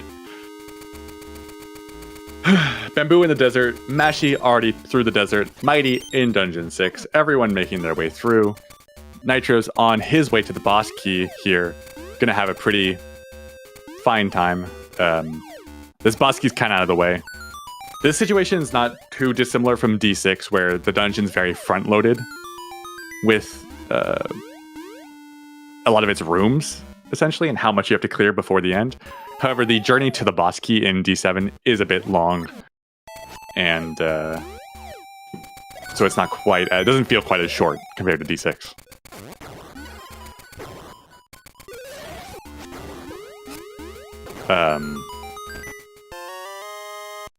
And with that, Nitros has the boss key.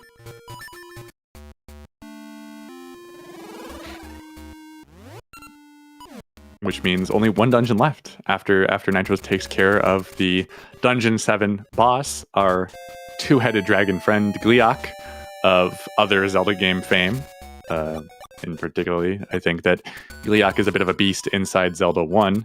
However, Zelda 1 lacks the proper axes to be able to render Gleeok ineffective, and we can simply jump over all the things that make Gleeok cruel and terrible,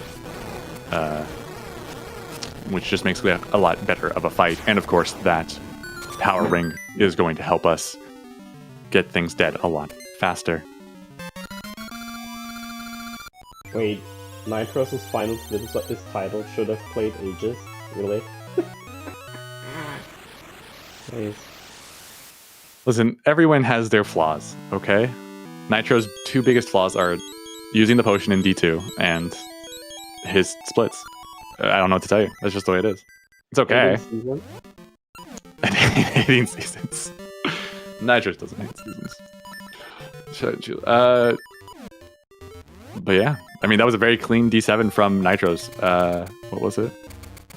Wasn't a gold or anything. Pretty slow for his best time, actually. But he is still playing well overall. Right now, Nitros is on around a 138-ish pace, potentially. High 138, low 139, depending on how these last couple of dungeons go, it looks like. So a pretty clean run overall from him. and he gets to make his way over. We're going to see Nitros do a little jump here. This jump is one of those jumps that is a speedrunning trick, but if you were a kid and stubborn and didn't know how this area worked, you might have done that on your own. That trick is not necessarily expected. You're supposed to change the season to fall and then just walk over the leaves. But if you instead just jump across, then you too have completed a speedrunning trick. Good job, chat. 138 is a great run. Sorry, let me rephrase here. I'm not trying to belittle any of Nitros' accomplishments. Nitros is a sick runner who is obviously having a very, very clean run overall. I'm just saying his record is 137.17, so it's not. But if nothing else, I thought that D7 was very clean. So to know that it was, oh my god, Mighty almost died. The fact that you lost 12 seconds on your gold on that D7 is very impressive to me. Yeah. Yeah, you're really toxic. Trez.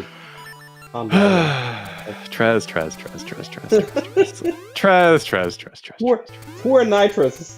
Look at him. He's playing his heart out on stream. He's trying his hardest to entertain the audience and to make the developers proud. And then you come and be so toxic and shit talk his run. I've never in my life. I'm sorry, Twitch is glitching. Twitch is really misrepresented what I'm saying here in a way that makes it seem toxic. Twitch needs to fix its back end. I don't know what's going on, but it's just Sundays are a weird day for Twitch. It's fine. Listen, Nitro's moving with just immaculate grace and finesse as he makes his way through the temple remains area. The way he's dodging those Lionels really just puts figure skaters to shame. It's like he's drifting on the ice, almost pirouetting through the enemies on his way to enter. Making his way into the volcano, where, speaking of ice skating, we enter into the fire and ice dungeon theme, as it were. Our final dungeon, which is rendered a lot easier than it is casually by virtue of another skip. Now I get to do my HSS skip verbose explanation because I like doing it and because it's fun. The HSS skip is a sub-pixel dependent, double frame perfect, bomb boosted, Pegasus Seed, cape jump. Oh, that's the shit I had to do. During my... Oh my god. Yeah. So, Trez has done this. So, Trez knows. Did I get it? I don't remember. It was so long ago. Did you get it? Are you telling me, Trez, are you telling me that you wouldn't have gotten it? Trez, I believed you. I believe that you would get it. I mean, I'm washed up, and I have been for like a billion years, so maybe not. So, Nitros is probably going to get this first try, but I'll explain it anyways. The way that this jump works is, because it's sub-pixel dependent, sub-pixels are, and of course you got it first try, like I said. Anyways, sub-pixel dependent, meaning that you need to set yourself on the correct sub-pixel. The way to think about sub-pixels, very, very simply, if you think of pixel graphs, or of a graph in sort of pixels as 1, 2, 3, 4, 5, setting yourself on a sub-pixel is kind of setting yourself on the 0.5 of that graph. So you're trying to go 1.5, 2.5, 3.5. You fall into the hole to reset yourself. Fall into a hole and then push against the wall to set yourself on the correct graph. And then you put yourself in the correct just location. Use your Pegasus Seed, pull the bomb, and run forward. The jump off of the ice, you want to jump, especially in Nitros' setup, you jump as the bomb explodes. It's the last frame that Link is on the ice itself. And then you input the cape jump on the frame that Link completes his front flip. And just sort of goes from that tucked Link into the upright Link. Double frame perfect. Very difficult. Nitros making both of the double frame perfect tricks look very, very easy. But, I mean, Trez can attest to the fact that it is not an easy trick by any means. No, absolutely not. Like, I consider myself not extremely terrible at games. High praise, high praise. This took me, I don't know, how long did that take? Probably an I don't hour? know. Half an hour? 40 minutes? So It's this thing is rough. It's a rough trick, but when you get it, it looks good. If you get it first try, you make it look real easy and make it look real clean. This room that Nitros is in right here is the worst room in the game. That blue wizrobe will do everything it can to end your whole entire life.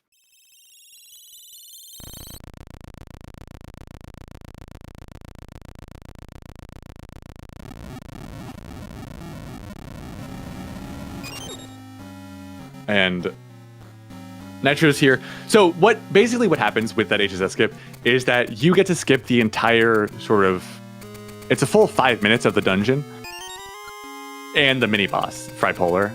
Fripolar is probably the most difficult of the mini bosses as well, so it's a good skip to be able to get, especially early on.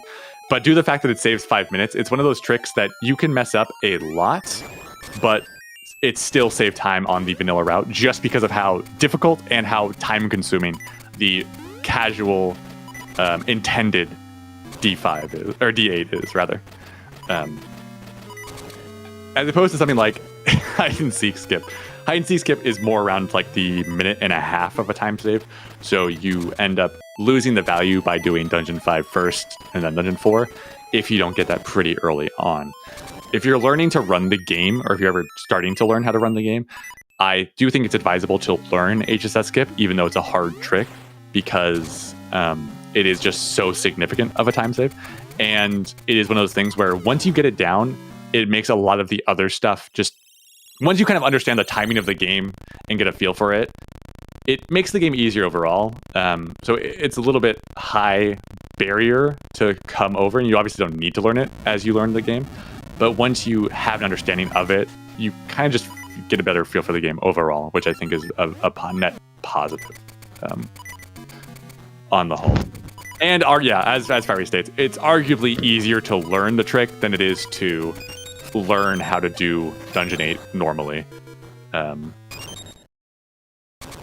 But learning how to do HSS skip teaches you a lot about how the game works and how you feel about the game.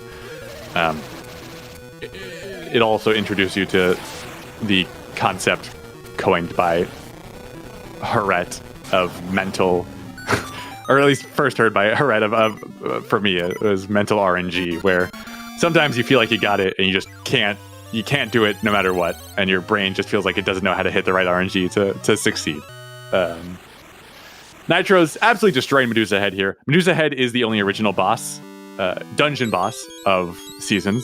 It's also probably the worst boss. It doesn't really fit thematically with Dungeon 8. I don't really understand why the Fire and Ice themed dungeon has the Medusa Head as the final boss, but it is what it is. Nitro's, of course, skipping the heart container after Medusa Head just to save a little bit of time. It now has all 8 essences, which means that he just needs to go in, pick up the yes. What's it called? Oh my goodness. Deku. I don't know. Is it the Deku nut? I think. Yeah, maybe. I don't know. I forget. Maku Seed, not Deku. Wrong game. Maku Seed. Oh, boy. No, I'm a fraud. I'm a fraud.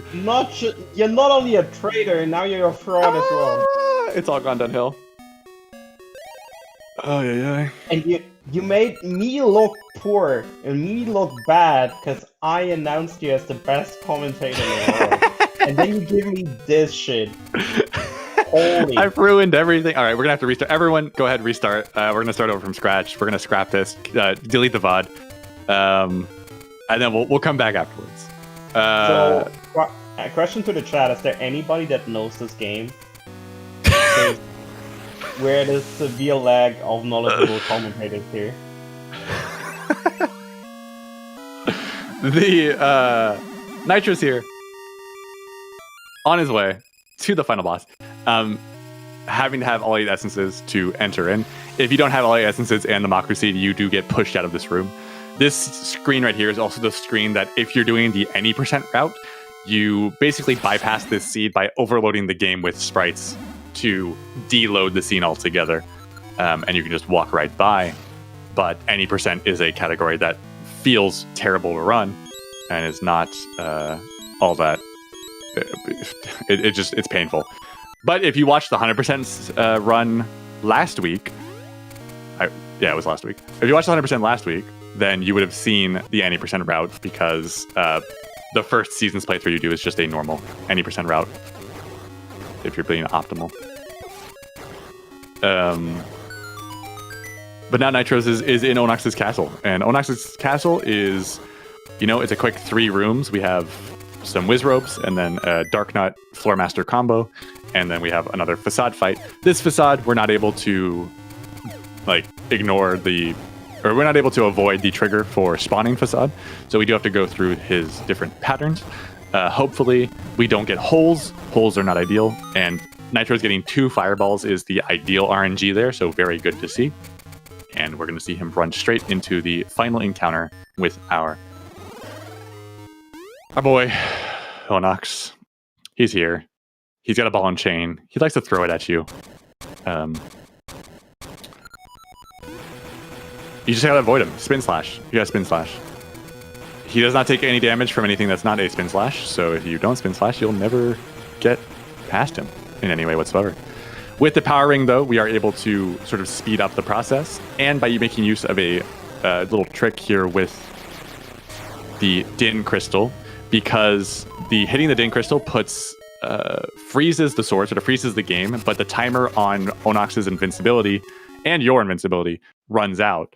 So you get 2 hits on Onox and take 2 hits of damage from the crystal. But, Nitro's only losing 3 hearts overall, so it's very much worth it. And then we get into Dronox's final phase here, Dragon Onox, where typically the where the desired speedrunning strat is to stun lock him. Nitros does take a slight fall off of his hands twice, so Nitros is going to have a little bit of bullet hell to deal with. He's only got 2 3/4 hearts. He does not have a potion. We did see him lose that in Dungeon 5, so he wants to be careful here. If he can get the stun lock this time around, he'll be good to go. And he plays a little bit safe, a little bit spooky. Oh! 1/4 of a heart here for Nitros. Very spooky. Very, very spooky. He's going to need to be very safe here, otherwise he will have to redo Onox's castle. Can he dodge? Oh my goodness. Putting yourself in the corner is a very scary thing on this fight, but he is able to succeed, and he just needs, I think, 1 more hit. Maybe 2. No, 1 more. He does get it. He does time in. He clocks in with a race time of 1:39.20. Nitro's making sure to add as much stream value for you all, making it a tense fight, but succeeding without any issue. Wasn't even close. Nothing to worry about. And he has saved the girl, saved the world, restored balance and order to the seasons. And we have our first finish here with a 1:39.20. Very, very, very respectable, solid time. That's what we like to see. A great time. An incredible time. It honestly, one of the most impressive things one of the most impressive runs. Please, everyone, make sure that you acknowledge Nitros' greatness. He's wonderful. Everything's great. Yeah. I almost said something. I almost said something bad. Trez, no. Mighty having a little bit of trouble here in the Armos room. Cannot push the Armos over the stairs, which I think he might have forgotten. He's going to have to be a little bit safe here. He's also on 1 1/4 hearts. So he's just going to play it safe, activate the Armos to avoid any potential damage, kill the Armos for hopefully a heart drop of some kind, as Mashy here is going to try to get through the HSS skip. It looks like he might have gotten it as well. No, a little bit late there on the flip. Not quite able to get it. And looks like we're going to try and get Nitros in here for a little post-game analysis so I can make sure to shower him with the appropriate amount of praise so that I don't upset the ZSR gods, and I've already been enough of a disappointment. Too late. So Too late. too late. Oh no. You praised Nitros for his immense skill beforehand, and my thought was, he was so deserving of a good commentator, and that's what he got. Yeah, I'm That's sure. what he got. Nitros, welcome, GG. Thanks. GG's. How you feeling? How's it going? I was not scared at all. No, not even close. It was not even remotely close. Wasn't Trez out here echoing. Yeah, I mean, I think overall everything was pretty smooth. I mean, you had sick hide and seek skip and sick HSS skip, both first try with minimal buffering on both sides. Yeah, it was really silly that I tried to play it really safe on hide and seek skip, and I went into the shop for the save, and then I just got a first try anyway. So Listen, it was kind of unnecessary. Doing the race tech and didn't even need it. Just got a game. You got to remember that you're a guide gamer. There's no need to play safe, except for I guess on Dragon on Ox where it was a little bit close. But overall, I mean, it seemed like even just looking at your splits, that everything was pretty solid. You got the D7 manip all the way through, I think, and yeah, I was really surprised, honestly, at how well it went, considering I've basically not touched this game at all since the 100% race. I've been playing Minish Cap, so wow, clearly that's the best way to practice. Minish Cap speedrunner, Nitro's also impeccable seasoned speedrunner. Who'd have thought? Who'd have guessed? Absolutely wonderful. I don't think anything really went wrong, as far as I can think. Yeah, aside from Dragon Onyx, it was a pretty good run overall. Very, very clean. And we have everyone else. One cycle on Dig Dogger, but yeah. Oh, yeah. To be fair, the mini doggers went into very, very bad spots. Yeah, it was rough. They were crisscrossing pretty severely. Very, very clean victory overall. I mean, you got into D4, and you were basically only like a minute behind Mashi and Bamboo in D4, who had a whole dungeon still that they would need to complete in order to catch up. So very, very nice. And we have, I mean, Mashi and Bamboo both in D8 right now. Kudo out of D7 here, and Mighty on his way. Mighty had a bit of a rough start here with a reset without saving. That cost a pretty significant amount of time. Classic. That's what happens when you play too much Link's Awakening, Mighty. A B- manhandle. I mean, the only reason the manhandle was a B-, it wasn't a bad manhandle. It was a save manhandle. Okay. Yeah. B- is a good manhandle. B- is a good manhandle. It's no. Do you know how many A's I've given out for manhandle? I've given out like 2 A's ever for a manhandle. Doing a good manhandle fight is very, very, very hard. It's or like not a tricky. good, like a flawless one. But it was very good overall. The like I said, aside from Dragon Onyx, there's no real things that got concerned. I think you even got both the hand manips in D3 without any issue. Yeah. Got the pretty clean D3 quick cycles on all of your side scrollers and the platform. And left side Mothula was good. And and left side Mothula. Like, it was all very, very good. How you doing? You all right, Nitros? Yeah, I'm fine. That's good. Oh, you did it. You made it through the Oracle's anniversary cycle. Got through 100%. Sure did. Did you do the Ages run yesterday? Yeah. You did Ages, did Seasons, did all of it. Did How you feeling? everything. Oracle's anniversary event is now completed. Well, once everyone finishes here. Yes, but today is the end of that. Yep. Then we'll have to wait until next year, where there's probably only me left. Only you left? No. I mean, listen, if Kudo and Mighty both came out and Bamboo, they all came out to do it. So I'm sure that everyone will always be willing to come out. I mean, people will at least be willing to come out to do the anniversary race. I'm always down to come out and commentate for anything Zelda or seasons related. Even if Trez is banning me after this, so I can't come back. But I'll sneak in. I'll figure it out. I'll give it a year. Trez will forget. It'll be fine. I won't ever forget what happened yesterday. Never, ever again. Well, after the stream, we're gonna take new applications for a new seasons commentator since he's getting banned. Yeah. So sad. Maybe that person will have time for weekly render restreams. Maybe. I know. I wish I did. I want to be honest. If I was not, I would. I kind of want. I said after I did because I did early commentary in the morning for the 100% race, and I was saying that after doing it that I really missed the rando restreams because it was just fun to do the comms for it. They were fun to watch as well, yeah. And I think they're very good races. So I don't know. We'll see. I need to. Nah, honestly though, if looking back how this went, with like you having to do it every single week, I wasn't surprised. nobody can't really keep that up for long.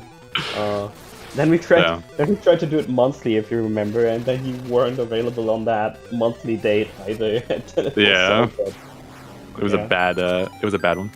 What's the big barrier currently? I mean, it was getting enough runners and a commentator at the time, because at the time I was doing the only commentary for the run, or for all of them, and everyone else was, if we had enough runners to do the runs, and then it was a combination of like I could not do every week, and then we were trying to do it monthly, and then I think it was like one or 2 months in a row where I was in the middle of moving, so I just did not have the ability to do it at the time for the setup. We'll just do the weekly restreams whenever Foy has time in the future. True. But yeah, I mean, I'm down. I enjoy it. I think it's fun. I think that, memes aside, I like doing the comms. I hope chat. I know we're not completely done. We're getting Mashy and Bamboo, but I hope that chat likes the comms well enough and finds them to be informative, and 100% filled with truth and nothing but truth, and has fun with it. It's all about fun. As long as chat's having fun, then I've done what I'm supposed to do if chat's having a good time. That's it.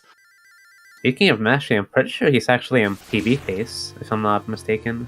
Yo, Mashy's actually had a sick run. I mean, he's been playing pretty well overall. It looks like D8 he lost a bit of time, but he is poised to get the sub 153.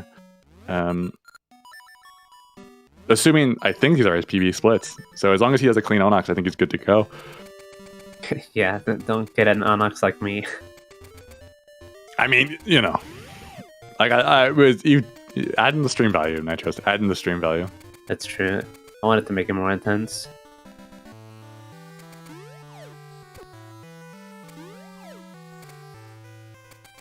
I heard this correctly earlier. Not only are we getting disappointed, now Foy also hates memes. Wow. Who hates memes? What? You. Me? You said memes aside. Yeah, I just said that aside. I've never memed in my life. Again, I only 100% truths at all times. If I say it on stream, it must be true. It's hard to react to the RNG if you're not doing a pause in there. Like, it could have definitely been a one cycle on that D4 Withrow room, but yeah, I wasn't prepared for it, so I tried to do things in the wrong order. I mean, it was still a clean room overall. It just wasn't the god cycle, I guess. Yeah. Kudo trying to get his HSS skip. That looked good. I think he got it here rather. Clean, easy, success. Mighty on his way to Dungeon 8 at the moment. Yeah, very, very solid overall. This jump harder than HSS skip, everyone knows. Every single time. I'm shocked that I made it, actually. I wouldn't have made that if I did the exact same jump, honestly. Nice and by Mashy. Mashy here entering into Dragon Onyx. As long as he gets the stun lock, we should see a clean finish here. as long as he doesn't die. I think he still has his potion. I have not seen him use it. Chat might have seen having a potion. Imagine. I was, you made it out of D2 with the potion, so it was pretty solid. True. It's a new record. It was. I got pretty trolled in the Dungeon 5 room. Yeah, the Zola and the keys were really ending you. But he finishes 6 unlocked by Mashy. That is very, very PB. He has a timer time of 1:51:28, but a minute and a half. A done of 1:51:37. He might have just hit the button late. But very, very, very solid run there. Big GGs from Mashy. New PB, which is good. I don't think... I mean, I know Mashy did the 100% run, and so doing that run got a little bit of, all essences in there, because he didn't do the any percent route with you and Dren on that race, but I don't think I've seen Mashy doing a whole lot of seasons grinding, so to just come in and get that PB is very, very nice. I think his last PB was last year's race, actually. One a year. You get one PB a year on the race. Yeah. Bamboo in Dronox as well, going for the older, not quite stun lock, but the older tech for Dronox. Ooh, unfortunately jumping off the hand there. If he was able to stay on. What? Did he get one flame? He did get one flame. I didn't know you could get one. But he jumped through the hand, so it cancelled. Cancelled itself out. I did not know that was a thing. That's cool. But he's able to get a completion there. A 1:53:01. Looks like I raced. Yeah, 1:53:01 from Bamboo as he gets his victory as well. Solid, solid, solid. And now we have Mighty and Kudo finishing out. Well, I mean, hold on. Don't get me wrong. I know everything about the game, but sometimes new things get added to the game mid-run. So I don't know those things until they get they didn't exist until it happened. So I don't know those things until they happen, and then it downloads in, and then I know it. Nice, so it's by Mighty, by the way. Yeah, very clean. I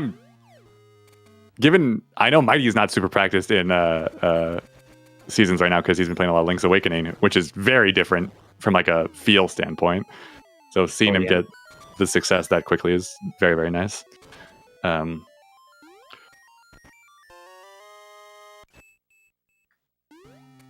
And looks like Kudo and Mighty here just need to finish up. Kudo has a couple more ice chunks to throw before he gets done, and Mighty's going to have his 4 after grabbing this key here. And we should see pretty clean playthroughs through the rest of the game, I would think. I'm betting on easy stun locks from both of them. I'm not concerned. Pretty free.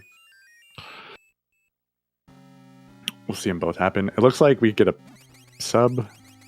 I mean, we're looking at a pretty easy sub 2 here from Kudo, and I don't know my timings yet on. I'm trying to think of what timeline we're looking at for Mighty here. Mighty's, I think, has potential to sub 2 still. Maybe. Might be close. It'll be hard. We're looking at probably a low 2 for Mighty here. Yeah. But both very, very respectable times, as both of them are not practiced in the game at all. Yeah. And big shout out to both of them for coming out to join the race, despite not being all that practice, getting the anniversary vibes up. Mighty having to deal with this terrible room. This blue whiz robe. No. Okay, it's fine. Everything's fine. Don't worry. Nobody panic. Don't freak out.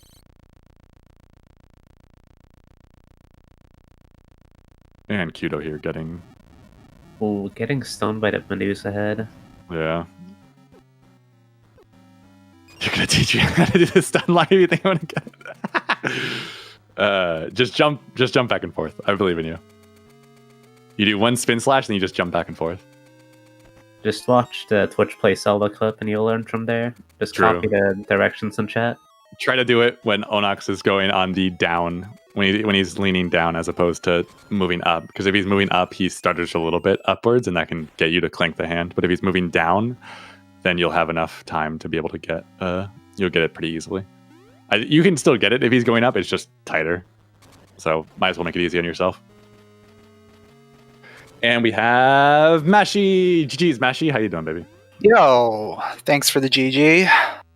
Pretty solid. Oh, sorry, not congrats on the congrats on the GG. Congrats on the PB as well. Yes, yeah. That was a PB. Nitro a comedy PB, if I might add. I think Nitro was saying that maybe your last PB was in last anniversary race. Is that accurate? Maybe. It's possible. It's possible. So yeah, it's very possible. One a year. I feel like I might have done one other run before that or between that, but I'm not sure. But still, nonetheless, very, very solid. I mean, good to see the PB. I know. I mean, you've done the 100% race last week, but I don't know how much actual practice you've been doing. So I haven't done a single thing of practice since 100%. I think 100% kind of loosened me up in general. Yeah. Definitely. But it was good to see. I mean, I'm trying to think if anything went. I don't think anything went particularly poorly that I can think of off top. It looked like a pretty just solid run throughout. Was there anything that stood out to you as far as the run? Well, first of all, I didn't start my timer on time, so that's what that was. Okay, I was looking at your stream and I was looking at the race time. My time was off the entire time. I see. So that screwed me up at the beginning. The biggest thing was Dungeon 4. I lost my potion to a Gunima. Oh. I just barely missed the cycle. I think I might have just barely missed him on that last one. And then I got hit by like 3 balls and died. But I had the potion, so yeah. I was good to go. Incredible. Other than that, everything was pretty good for not really doing much practice. Yeah, I mean, I think you got a pretty clean HSS skip as well. Was it first try? I think it was third try HSS. Third try. It was pretty quick. Overall, D8 overall was pretty clean as well. And that dungeon, that dungeon unpracticed is a beast even without the bottom half of it. So, oh, certainly, yeah. Solid playthrough overall. I got post skip, which was nice too. Yeah. I know. I feel like that has historically been one that when you're rusty is a struggle to get down. So good to see that clean. And I feel like ever since I made this switch to equipping Bracelet and Feather before transitioning, it's been a lot easier for me. There you go. Minor adjustments for consistency is a good thing. And now you've done it. You've completed the Oracle's anniversary races, partaking in the events. How do you feel? I mean, we're another year down, another Oracle's year down. Yeah.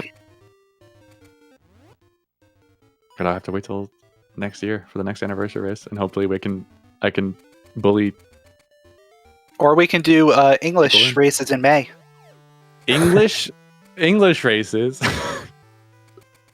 True, we could do that. I mean, I mean, the English run is pretty similar. I mean, the nostalgia. Pretty similar for seasons. Yeah. And Ages is already in English, no? Or no, it's in Japanese now because of corruption, right? Yeah, it's in Japanese now. So we would go back to be a little bit of a throwback for Ages. I'm not sure how I feel about that. Wow.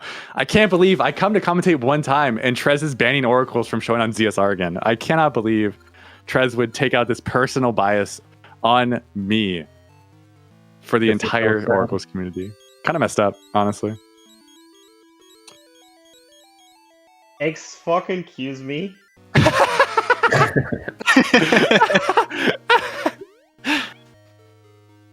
Tress is always watching. I don't even know what to say to that. I'm kidding. Dude, shout out to... Okay, I know we're still running. Kudo's about to kill... Kudo, we just taught Kudo how to do the Sunlock. I'm going to see him execute it perfectly right here, right now. Oh, absolutely free. There we go. No! It was so close.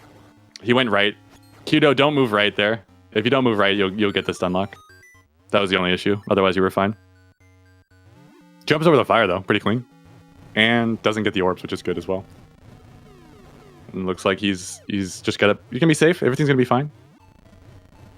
Reverse to the old school strategy. I respect the attempt, Kudo. I understand. You're not used to it. Excuse me?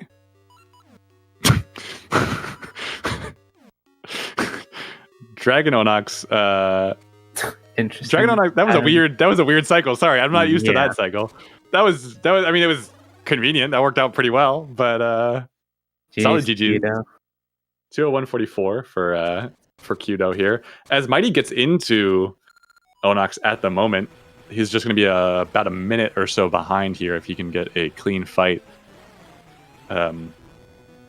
As Mighty closes us out here, once again, memes aside, big shout out to Trez for,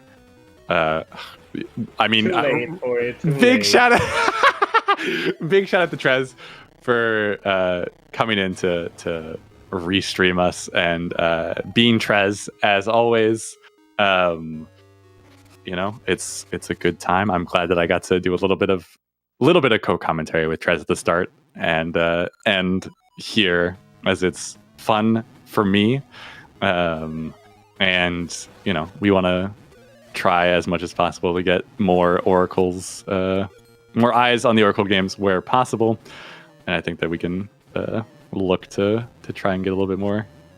Just get some stuff. Get a couple randos on there. We have more rando options than we used to. We have, we have the cross items. We have a key sanity that's more logicked out. We're a bit more fleshed out these days than a while ago. And I think it'd be fun to get some more people into it. And I think it makes for a good stream. And it's good timing. It's not it's not 4 hours.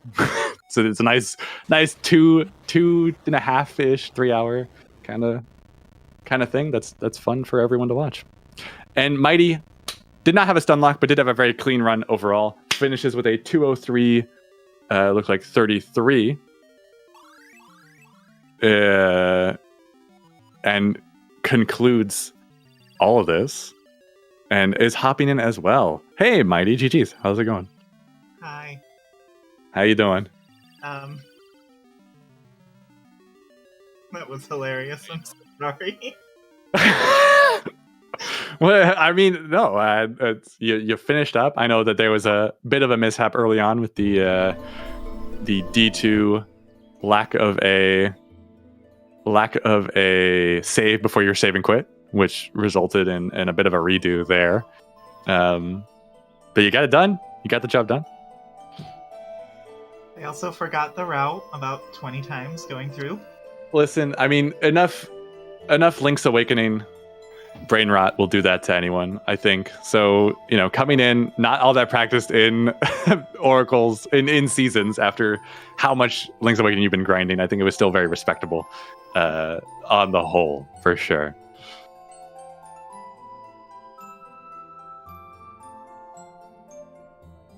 And we have Kudo in as well. Kudo, GG's. Thanks. How you feeling? Mad at Goma. What happened to Goma? I did not have you up. Yeah. So what went down with Goma? So, being out of practice, I decided to go for the thing where you don't take off the claw first. Mm-hmm. I even got Scent Seeds before to, have some extra ammo. Mm-hmm. Used up all of my Ember Scent and Mystery Seeds and did not kill him. Got rid of the claw.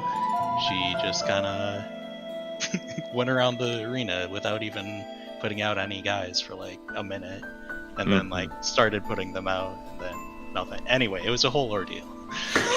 It was a whole thing. It was a whole thing. But still, I mean, 201.44. I mean, I've not seen you practice either, so I assume that this was pretty rusty overall as well. Yeah, I mean, I did a run like a week ago, and then I kind of ran through the game up to HSS skip to practice that last night, so that's about it. I know I want to say had pretty clean I don't remember. Oh my goodness, your DA was not. Yeah, your HSS skip. I'm thinking about HSS skip right now. I don't think your DA seemed pretty clean overall from what I was looking at, right? Or no? Yeah, HSS skip. I forgot what pixel I was looking at, so it took a few tries just remembering which pixel I was going for, but it was like 3rd or 4th try, so not too bad. But overall, a success. We've worked out potential stun lock for the next run so that you get it down. But the Onyx fight, it's guaranteed next run. It's 100% guaranteed. You just avoid the right movement. Just hop back and forth, and you'll be good to go. Everything will be a-okay. Yeah. A big GG's to everyone. Thank you all, everyone in the call. Thank you, Bamboo, for coming out as well to run, to be here, because obviously without the 5 of you, this doesn't get to happen. Without Trez, it doesn't get to happen. Without ZSR, it does not get to happen. And without people to watch, it doesn't get to happen. So, big shout out to everyone for playing their part and doing an awesome job with everything. Yeah, you guys have been great. All the runners are great. Trez is great. Hopefully there gets to be more oracles on ZSR moving forward with some of the rando stuff that we have going on, because we do still have our weeklies and they're a lot of fun as well.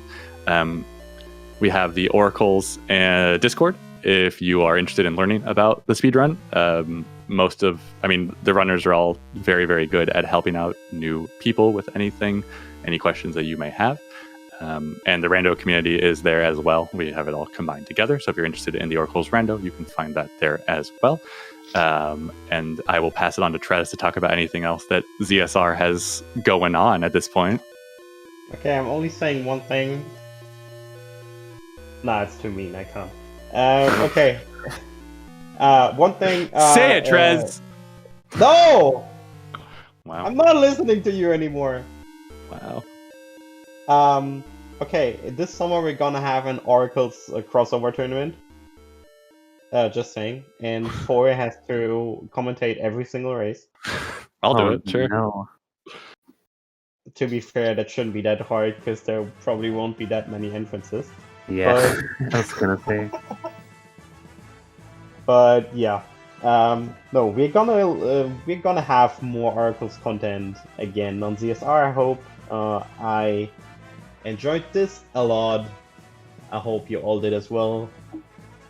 Thank you to the runners and to some commentator that I forgot the name of. No, thank you for it as well. Thank you so much for being here. This was the anniversary of the Oracles games. Happy 20th anniversary, Oracles. And yeah, see you before the 25th, I want to say. Thank you all for watching. Thanks for having us. Goodbye! Tiny. Thank you. Bye.